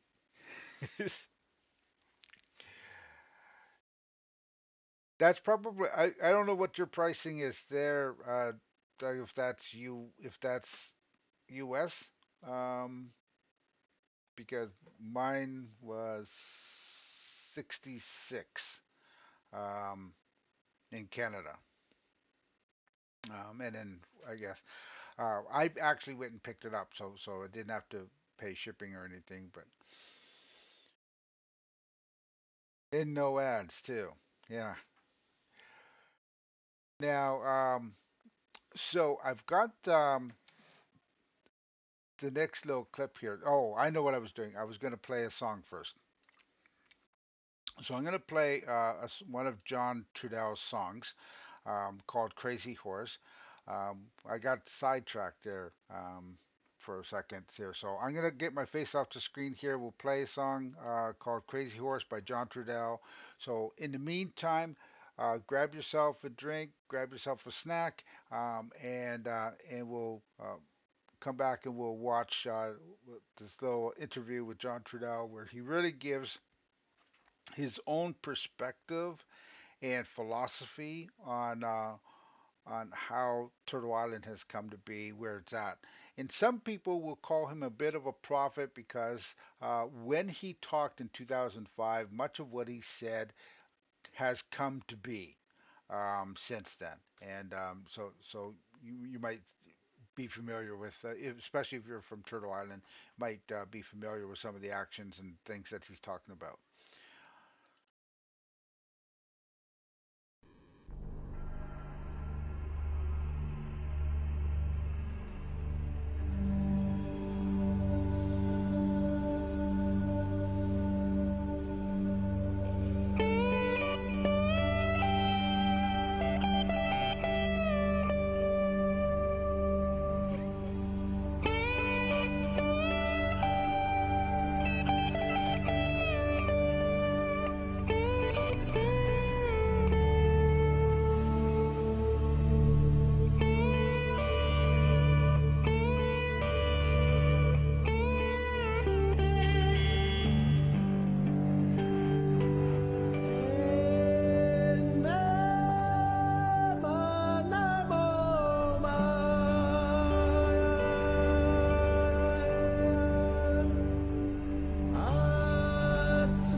Crazy horse, we hear what you say.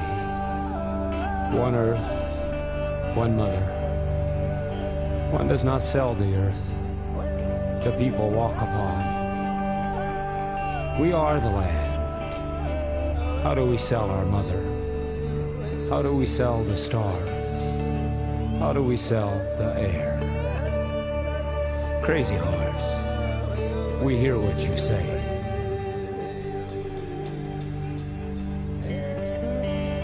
Too many people standing their ground, standing the wrong ground. Predator's face, he possessed a race. Possession, a war that doesn't end. Children of God, feed on children of earth. Days people don't care for people. These days are the hardest. Material fields, material harvest. Decoration on chain that binds. Mirrors gold. The people lose their minds.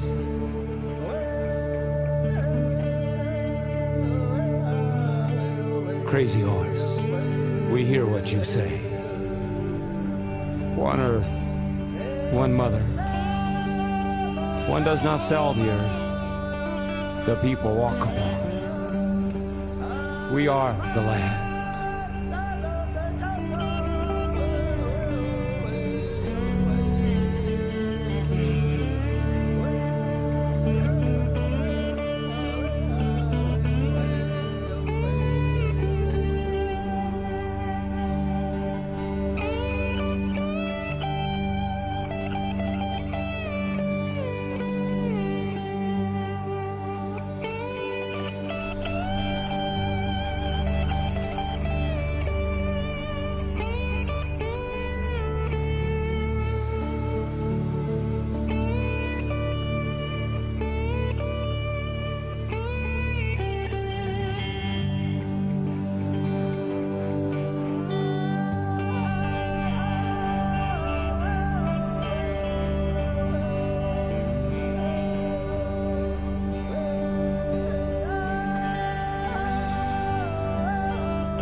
Today is now and then.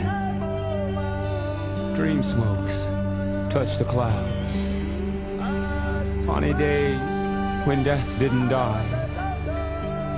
Real world time, tricks, shadows lie. Red, white, perception, deception. Predator tries civilizing us, but the tribes will not go without return. Genetic light from the other side, a song from the heart, our hearts to give. The wild days, the glory days live. Crazy horse, we hear what you say. One earth, one mother. One does not sell the earth, the people walk upon. We are the land. How do we sell our mother? How do we sell the stars? How do we sell the air? Crazy horse, we hear what you say. Crazy horse, we hear what you say. We are the seventh generation. We are the seventh generation.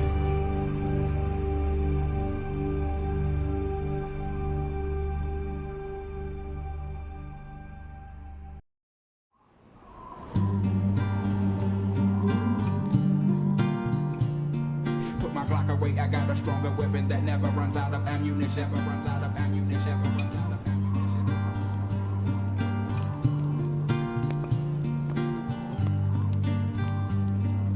There's nothing wrong with us except how we see or don't see. If we don't figure out something here and now, see, and we live in the right time and right place to meet the need of the evolution. If we understand that, then we will be up to it and we will meet that need, because we cannot control what's going to happen in the future. But how we use our individual and collective coherency will influence the evolutionary outcome, all right, of what this reactionary, non-thinking, exploitive, manipulative beast has in mind. Put my Glock away, I got a stronger weapon. We cannot outfight them.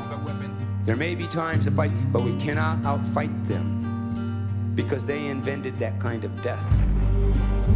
Through history, since they invented that kind of death, every provocation has been to get us at some point to try to outfight them. And so to me, it's like, no, in reality, we got to outthink them. We're surrounded in a reality where you have to have permission to think. That's called chain of command. They don't have permission to think. See, only a few get to think. See, this starts to equalize out the numbers. See, so if you really, really think about it, the guerrilla warrior of the future is going to be the one that thinks. Put my Glock away, I got a stronger weapon that never runs out of ammunition. Never runs out of ammunition. We peep the allegory at the campfire listening. Elders share the stories of the vampire's victims. How do I not make the same mistake? Wisdom, generate division, obliterate the prison. Molten lava, imminent terror. Tightrope walking over the caldera. Eras, ages, epochs and phases. Instruments and gauges in incremental stages. It's clear who engineered the fear and doubt. More than ears to decipher what you hear about. Zionist neurosis, scientific psychosis. Explore the folklore. It'll tell you that you chose this, exposed to the elements. Fragile and delicate, so relevant development of agile intelligence. Not tactical and practical to be on your back defenseless. Capital offenses actually prevents this. An instant telling me common sense, compelling me. Self-defense extensive, existence is a felony. How much of the predatory is actually hereditary? Represent the truth you carry, be an evolutionary. I got a stronger weapon, never runs out of ammunition, never.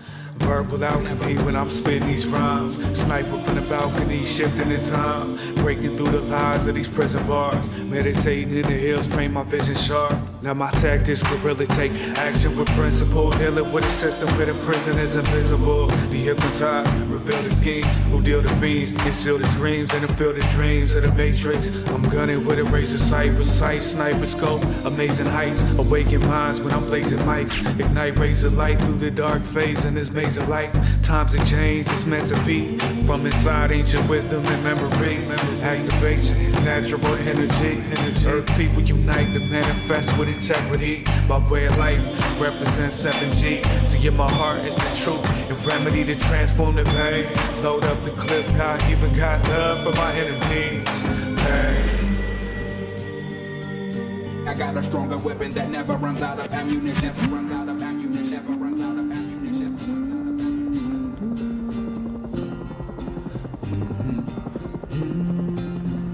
La gente se levanta diariamente. Libertad en sus gargantas, claridades en sus mentes, corazones bien cantando, recibiendo, dando, comandando. La Pachamamita vive, la Pachamamita vive, la Pachamamita vive, vive en nuestros vientres.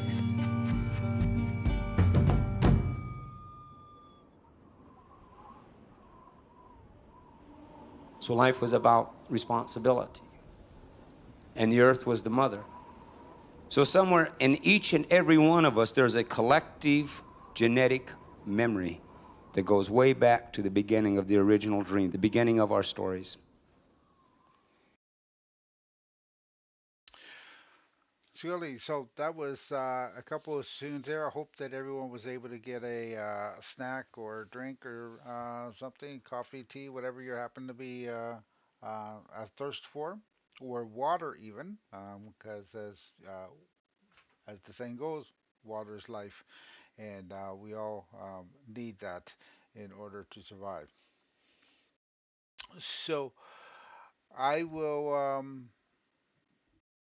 So Dippy says, the feather of friendship. I received a feather here today. It represents my acceptance to a stream with Callie Day, who embraces my acquaintance. So thank you all for accepting me to a stream of a man with a mission. This is a guy with love and of the sea and equality of life, and he also wishing. So I appreciate you being here, Debbie. And you know what? There is a mission statement that I always try to share on my stream at least once throughout the stream, because I think that when we really consider what a community Twitch has offered to many streamers, it has really opened the doors to making the world a smaller place, and also a way for us all to collaborate, which is what I really love about the Peaceful Warrior Project, is all of these fellow streamers who have taken on and the challenge and added their voice to the project. It's just been amazing, and all of them so talented in their own ways, and so it's a way of us all kind of bridging our cultures and our languages and our ideas across all of across the world, basically, because people who have added their voices come from everywhere, from Singapore to Australia, New Zealand, UK, Germany, Iceland, the U.S., Canada. It's been really awesome, and the support that Twitch um, gives as far as the people, the members here. I mean, I'm at like two 2.6 thousand members of the Dark Tribe now. It's completely awesome. And one nation is what we are talking about. And John Trudell has mentioned, we have all come from tribes ultimately, and the breakdown of the tribal mentality came with, the a patriarchal switch in the way that we see things and perspectives, and all coming down to a matter of control and change, and not necessarily for the better in many cases. And because of that, that's kind of why we really like his philosophy. I really love his ideals, and you'll hear um, that in this next clip. This is again, it was technically considered an interview, but really it's about John Trudell talking about uh, what he says is becoming human. And we're ready for that now. So I'm gonna get myself off the screen here. We'll start this so that you can actually hear in his own words his perspective and philosophy on becoming human.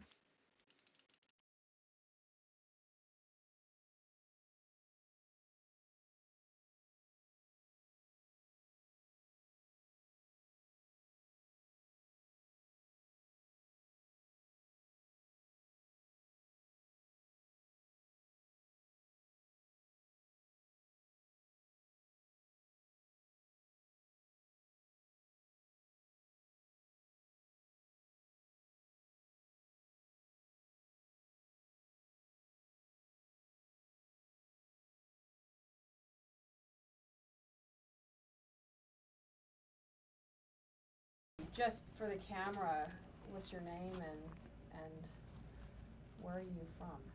My name's my name's John Trudell. I'm from California. I know that humanity is not living in balance with nature. It's not happening. I mean, and actually it's more than a little out of balance. Humanity is actually, at this point, almost going against nature. It's beyond living out of balance. But I also think with humanity going against nature, that there's a small percentage, a small number of human beings that are behind this and driving it and imposing it upon just humanity in general. In going against nature, what does that do to the survivability of humanity? It reduces the opportunities for human beings to continue to participate in the evolutionary reality indefinitely. It's bringing a definite conclusion to the ability of the human beings to participate in this evolutionary reality. You know, because it's going against nature or the earth. I mean, you know, actually, in actual terms, you know, what the industrial man is doing is murdering the life support systems, murdering the water, the air, murdering the life that gives us the ability to have life. You know, and that's really what we're faced with. We can call it poisoning the water or whatever, you know, but in the end, it's like an act of murder, genocide in a way. Why don't we know that by murdering water we murder ourselves? What about man is it that we don't get that? Well, I think as human beings, we live in a technologic, perceptional, actual reality, where a part of that technologic reality is that the civilizing processes, it erases the memory of the human being. It erases the memory from the human being of being a human being. It's almost like a severing of our connection to any spiritual reality. And once that has been imprinted into the consciousness of the human beings, see, then I think that's what makes these other things possible. It isn't that as human beings, we're bad. It's got nothing to do with our badness. What it has to do is that there's a program going on that literally feeds off of the being part of human, eating our spirit. All right? And in order for all that to happen, then these imprinting things have to happen to our consciousness, and a part of that is to erase the memory of the human being about being a human being. See, so we no longer participate in reality, perceiving reality as human beings. We participate in reality as feeling as either like we're oppressed culturally ethnically, gender-wise, class-wise, but we participate in reality from the eyes of being victimized and very fearful and insecure. We don't think like human beings. But the reason for that is because there's been a deliberate suppression of our memory of that identity. Who is suppressing this, and where is that coming from? You talk a bit about a few. Can you elaborate on that? Well, I mean, I don't have any names. Well, maybe a couple might jump to mind, but on this planet there's an industrial ruling class. And this industrial ruling class is the smallest percentage of human beings on this planet. And this industrial ruling class, the governments that are created to serve the needs of this industrial ruling class. And one of the needs of this industrial ruling class is they create these governments and to some degree these religions, all right, and these economic systems as a way of controlling the mass of human beings that they're feeding off. Turning, you know, but it's this industrial, you know, what's the percentage of people that own 60% of the resources on this planet? Then we're starting to get to who they are. They do have names. How can we deprogram ourselves? Think more and believe less. You know, and I don't know, I'm not going to call it deprogram ourselves. To me, it's really an issue of how do we recognize ourselves. You know, we need to recognize that we're human beings.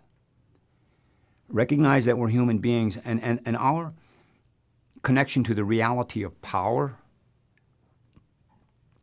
is in that identity. Human, our bone, flesh, and blood. Our DNA, we're literally made up of the metals, minerals, and liquids of the earth.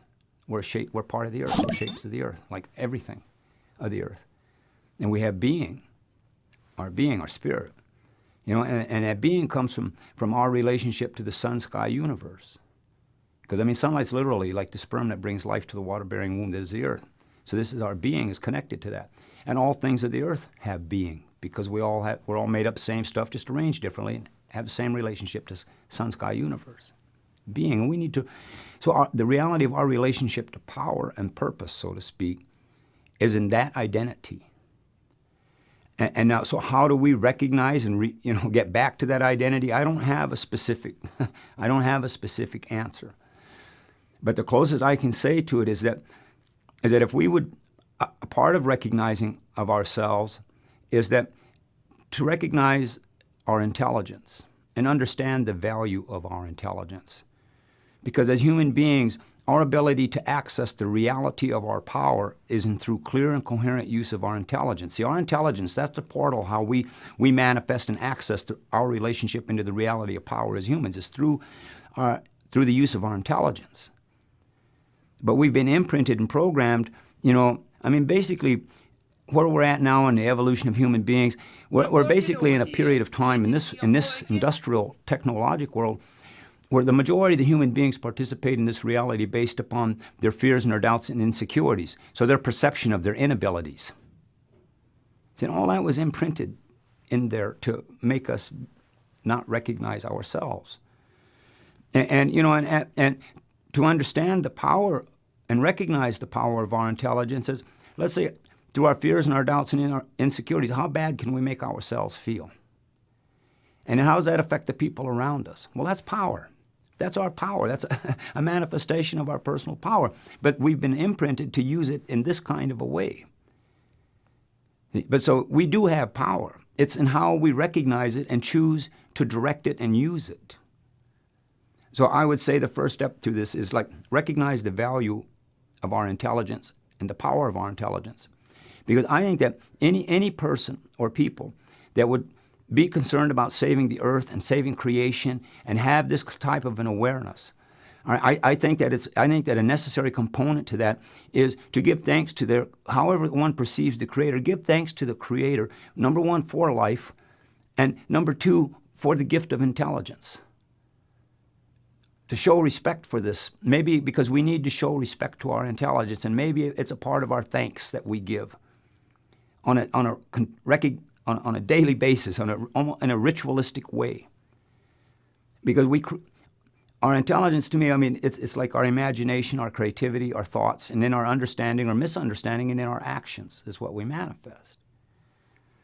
And I think that it's time for us to understand, look at, recognize, and attempt to understand the value of our intelligence, because whatever struggle is ahead of us, if we are to continue to participate in the evolutionary reality as human beings, it's going to take clear and coherent use of our intelligence to do it. Generationally, collectively, individually, but that's what it is going to take.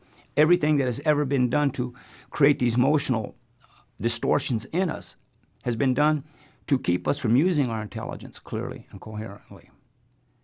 Now, so how do we deprogram or get back? I think it goes back to the very basic. We need to recognize ourselves. We really need to recognize ourselves. Then we can synchronize all the other things in a much more synchronized way. No, I'm looking at it and trying to weave it into what we're talking about, and it's just really powerful. As you're saying, I would love to know from your point of view it's a two-part question, and one's the darker side, which is, I'll do the darker side first, which is... Well, I understand dark.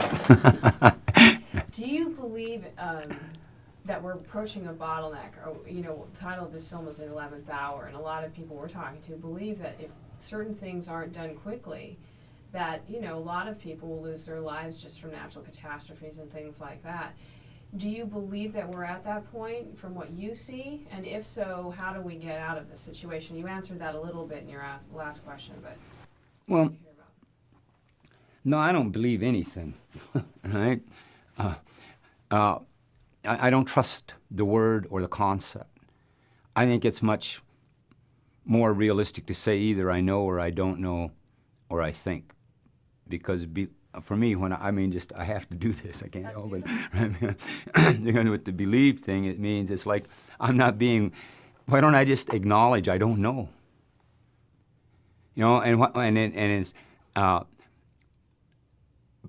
And think about things. See, I think we should think in terms of I think this rather than I believe this, because I think we'll activate the coherency system a little bit. About the bottleneck and the thing, in the race to midnight, it's after 11. And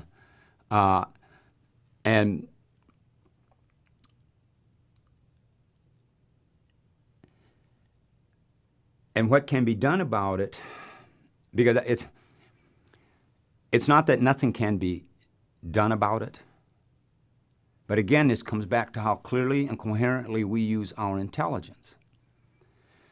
Because I think that, number one, there's no revolutionary solution to anything that we're dealing with. There may be revolutionary stopgaps, but there's no revolutionary solution.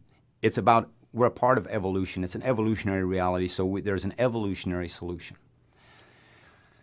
I think to head into the direction of this thing, this bad that is coming, I think that we have time. I think that it can be turned around in 2 generations, but it's going to take clear and coherent use of our intelligence to think our way through this, not to emotionally react to the bad guys, because we emotionally react. We end up doing the same old stuff over and over again, and the bad guys just get badder and badder. That seems to be a historical reality.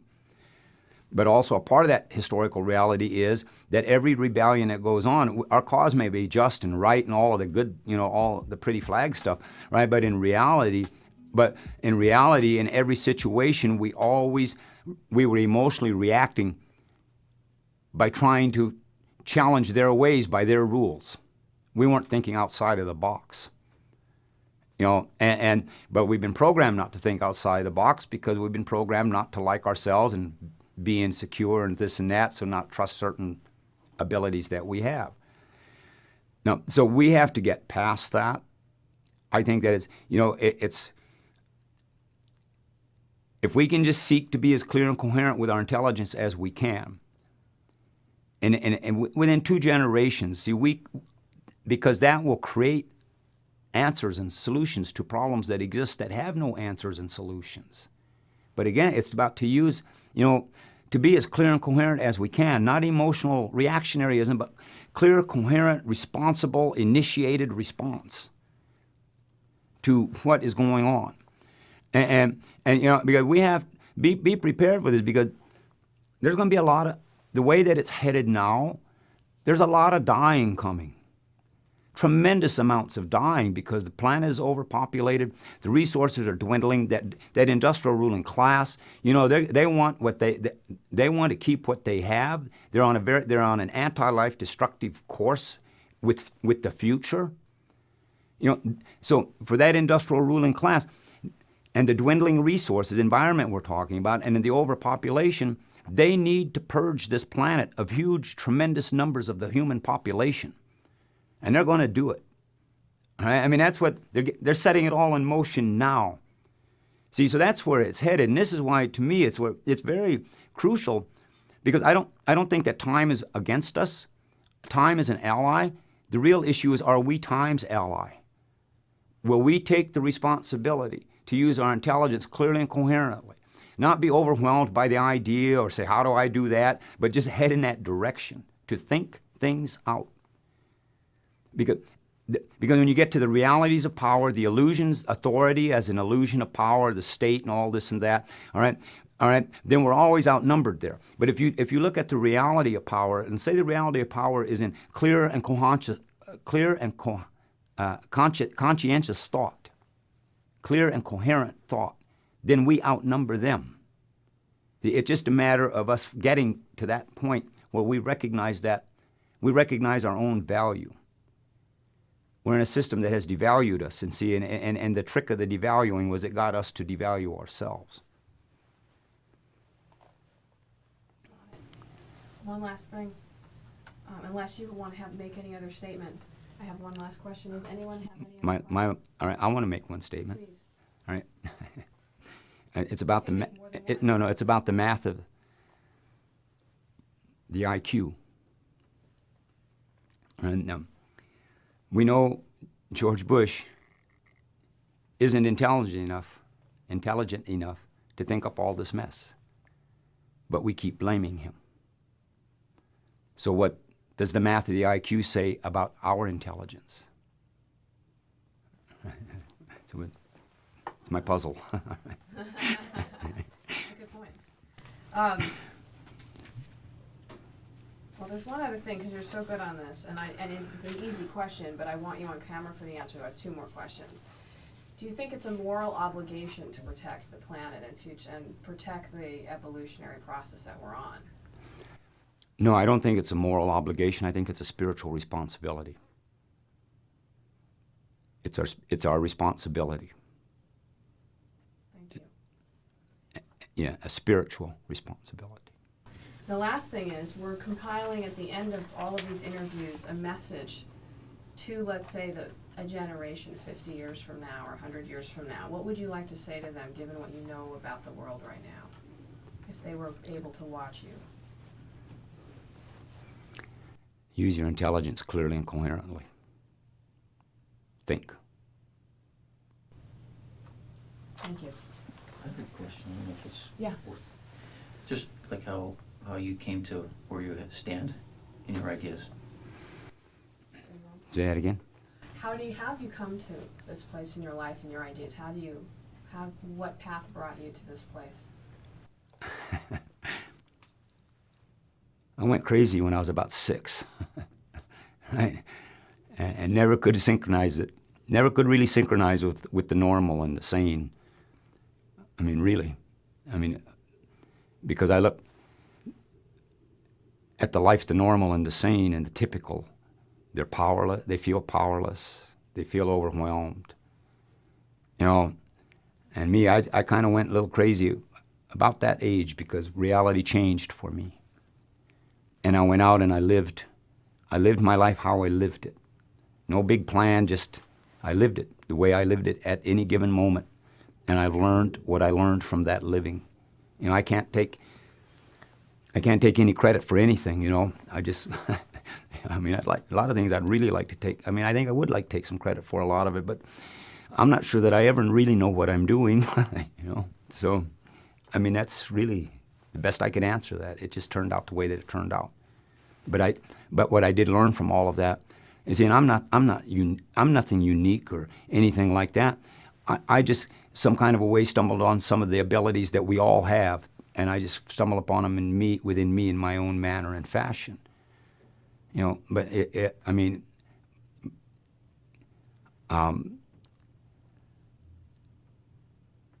yeah, no, I just was born, went through every day till I got here to this spot. Thank you. Thank you. Thank you very much.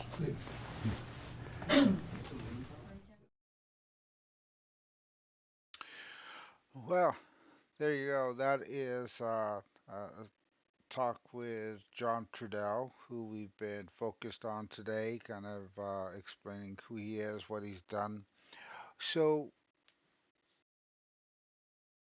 I'd like to read a couple of things that people are actually saying about John Trudell, because um, really he has left a mark behind, despite the fact that there might be a great number of people who still don't know who he is. But Buffy St. Marie had said at one point, quote, "The triumph of John Trudell is that he's been able to bring the strength of a brilliant activist into the arena of the arts, tender, intact, but still on fire." And Michael Apted, who's a director, he directed both the incident at Oglala, which is a documentary which was produced by Robert Redford, directed by Michael Apted, but he also directed a film called Thunderheart, which with Val Kilmer and Graham Greene, I think Billy Bob Thornton, if I'm not mistaken, might have been in it. Um, but both of those films are definitely worth a watch. Anyway, Michael Apted, the director, said, quote, "More than any man I know, John Trudell's life is the expression of his beliefs. Most of us muddle through the day with our ideas in tow, but John's politics, art, and way of life perfectly reflect his passion and energy for the American Indian cause, the Native American cause. He was an inspiration to me in making the documentary film Incident at Oglala about Leonard Peltier's fight for justice, so much so that I cast him as the charismatic Indian leader in Thunderheart, a movie that deals with the government oppression of the contemporary Native American. There was an untruthful moment in his performance. At one point, he says in the movie, sometimes they have to kill us because they can't break our spirit. They have to kill us. John is one of those rare, unbreakable spirits." Bob Dylan said, Graffiti Man is the best album of 1986. Only people like, say, Lou Reed and John Doe can dream about doing work like this. Bob Dylan also did an essay in his latest book on a song by uh, John Trudell called "It Doesn't Hurt Anymore," I think is what it's called. But I haven't read that yet, but I want to try to get a hold of that so I can see the whole essay of what he wrote. Another person who became good friends with John Trudell is Chris Christopherson. And Chris said John Trudell is a crazy lone wolf poet, prophet, preacher, warrior, full of pain and fun and laughter and love, spilling out of a vision of fable and truth, love and war, from the unique and somewhat desperate point of view of the wild American. He's a reality check. No paranoid. He's aware of the enemy, a formidable predator with no respect for any form of life. Justice is a fire that burns inside him, and his spirit cries out for it. It makes him dangerous. And then lastly, Robbie Robertson, who was a guitarist and songwriter for the band back in the 60s, said that the passing of John Trudell comes as such sad news. I've known of John ever since his work with my guitar player friend Jesse Ed Davis and their group AK Graffiti Man. His poetry, the sound of his voice was so powerful. I knew of his activism as I'd worked together several times over the years, and each time I grew to admire him more. His acting in film was terrific, his music was outstanding, his prose and poetry were beautiful, and more than anything, he is a solid stand up guy, and I cherished his friendship and will miss him deeply. So those are some of the some very notable figures who've all had some kind words to say about John Trudell. Again, activist, poet, musician, writer. He's done it all, and with such grace and in such an articulate, well thought out way. Big ups for John Trudell. And I'm going to play another one of his songs. In fact, I'm going to play the one that Bob Dylan talks about. And this is called Doesn't Hurt Anymore.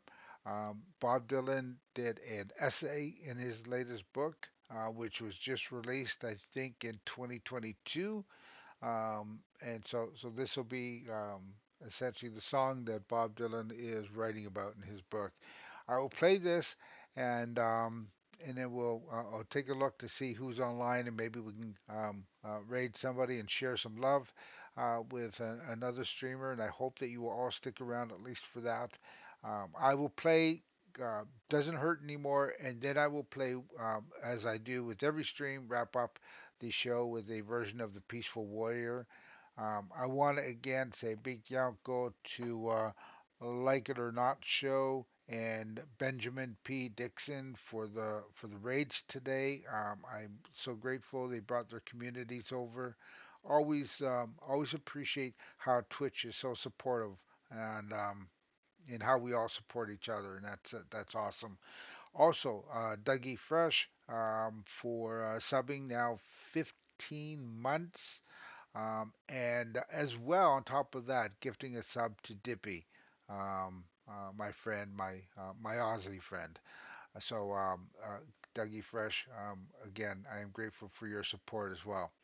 So let's get my face off the screen here, and we'll get into a John Trudell song. This one a little bit. This one again is called "Doesn't Hurt Anymore," and then we'll go from there.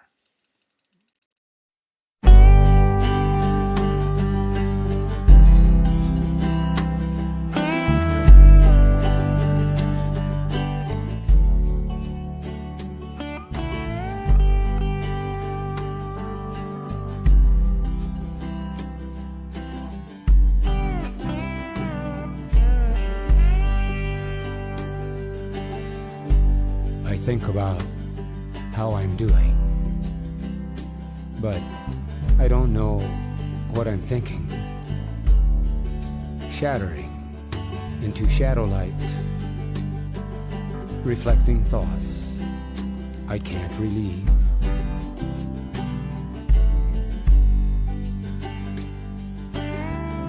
My heart doesn't hurt anymore, but my soul does.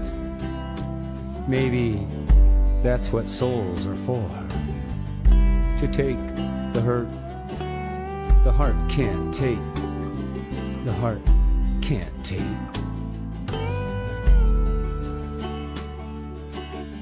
Distance, playing tag, playing tricks with whatever it is I can't find. My weaknesses are my band-aids, covering for how I don't bleed. In all the stones I threw, some were for flinging, some were for bringing, and some I never knew. I never knew.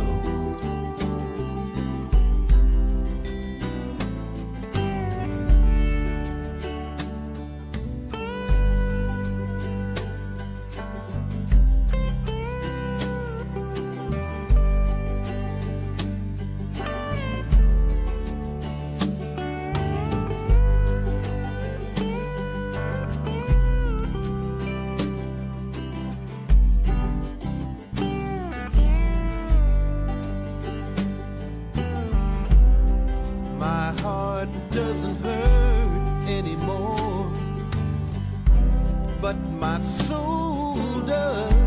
Maybe that's what souls are for. To take the hurt the heart can't take.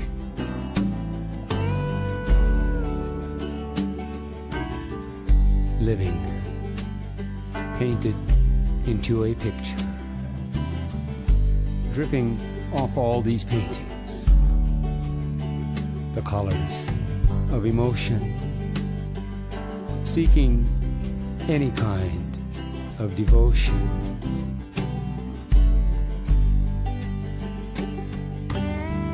Some things are private between me and the dead, and some of the rest is better off left unsaid.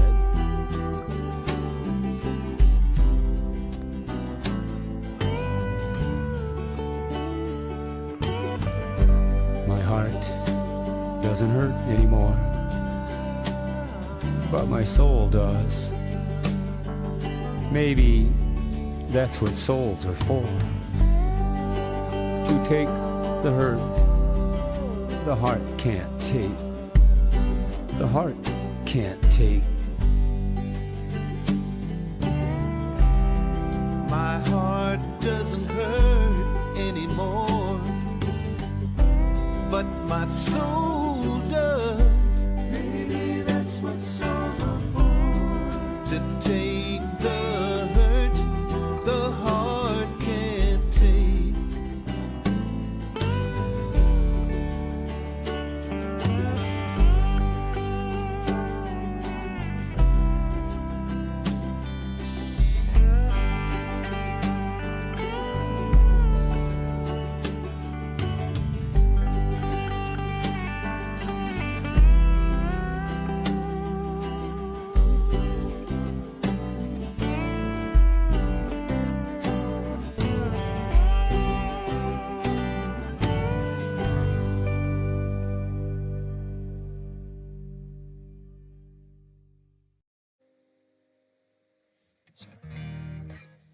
My name is what? My name is who? A Slim Shady.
My name is Mark, met in war for peace.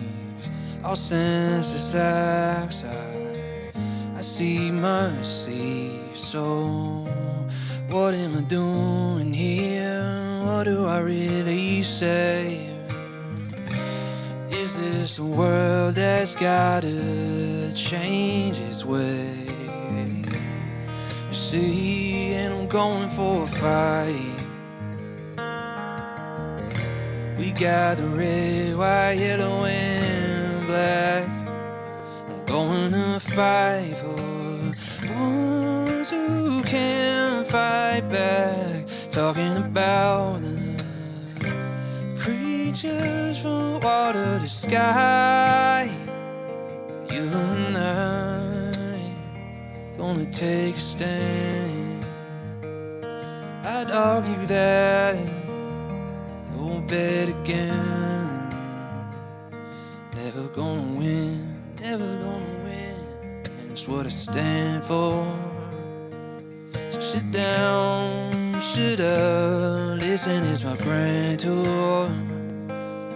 Gonna target corruption in the government. I'm gonna target the poison in our wells. I'm gonna hit every target, I won't keep still. I'm gonna battle battles that shaking up the rattle. Cause I'm never gonna get rid of me. I'm not into the problems, it's my destiny. And I know what I'm saying, kick me out one more time. It's crystal clear. It's crystal clear. My name is Mark. I'm at a war for peace. The senseless acts, yeah, I must cease. I'm going to fight for red and yellow, all the colors that, and I'm going to fight for the ones who can't fight back. Let's all raise the souls and attack. Let's keep passing around our information, improving the planet through education. Somebody's got to make people aware. Somebody's got to make every care. Pass along my message if you dare. And whether it's mine or yours, we've all got to share. There's power in a voice. There's power in our choices. Power in the noise. We don't care. There's power in a voice. There's power in sharing. Power in us if we stay caring. So with my voice we can shout out loud that we belong, the human race, we are proud. Master of the science we both know, great world alliance of our own. Approaching the corporation, asking people for their subordination, bringing what's happening in waters, spreading through. So what's all this about the government officials standing down behind the ammunition, on backdoor handshake, verbal binds? We have seen how the world is devastated through actions of with minds of hatred. Look at Hitler, Charlie Manson, and more. We are prisoners of war. We cause trauma. We both know, sons and daughters, and soon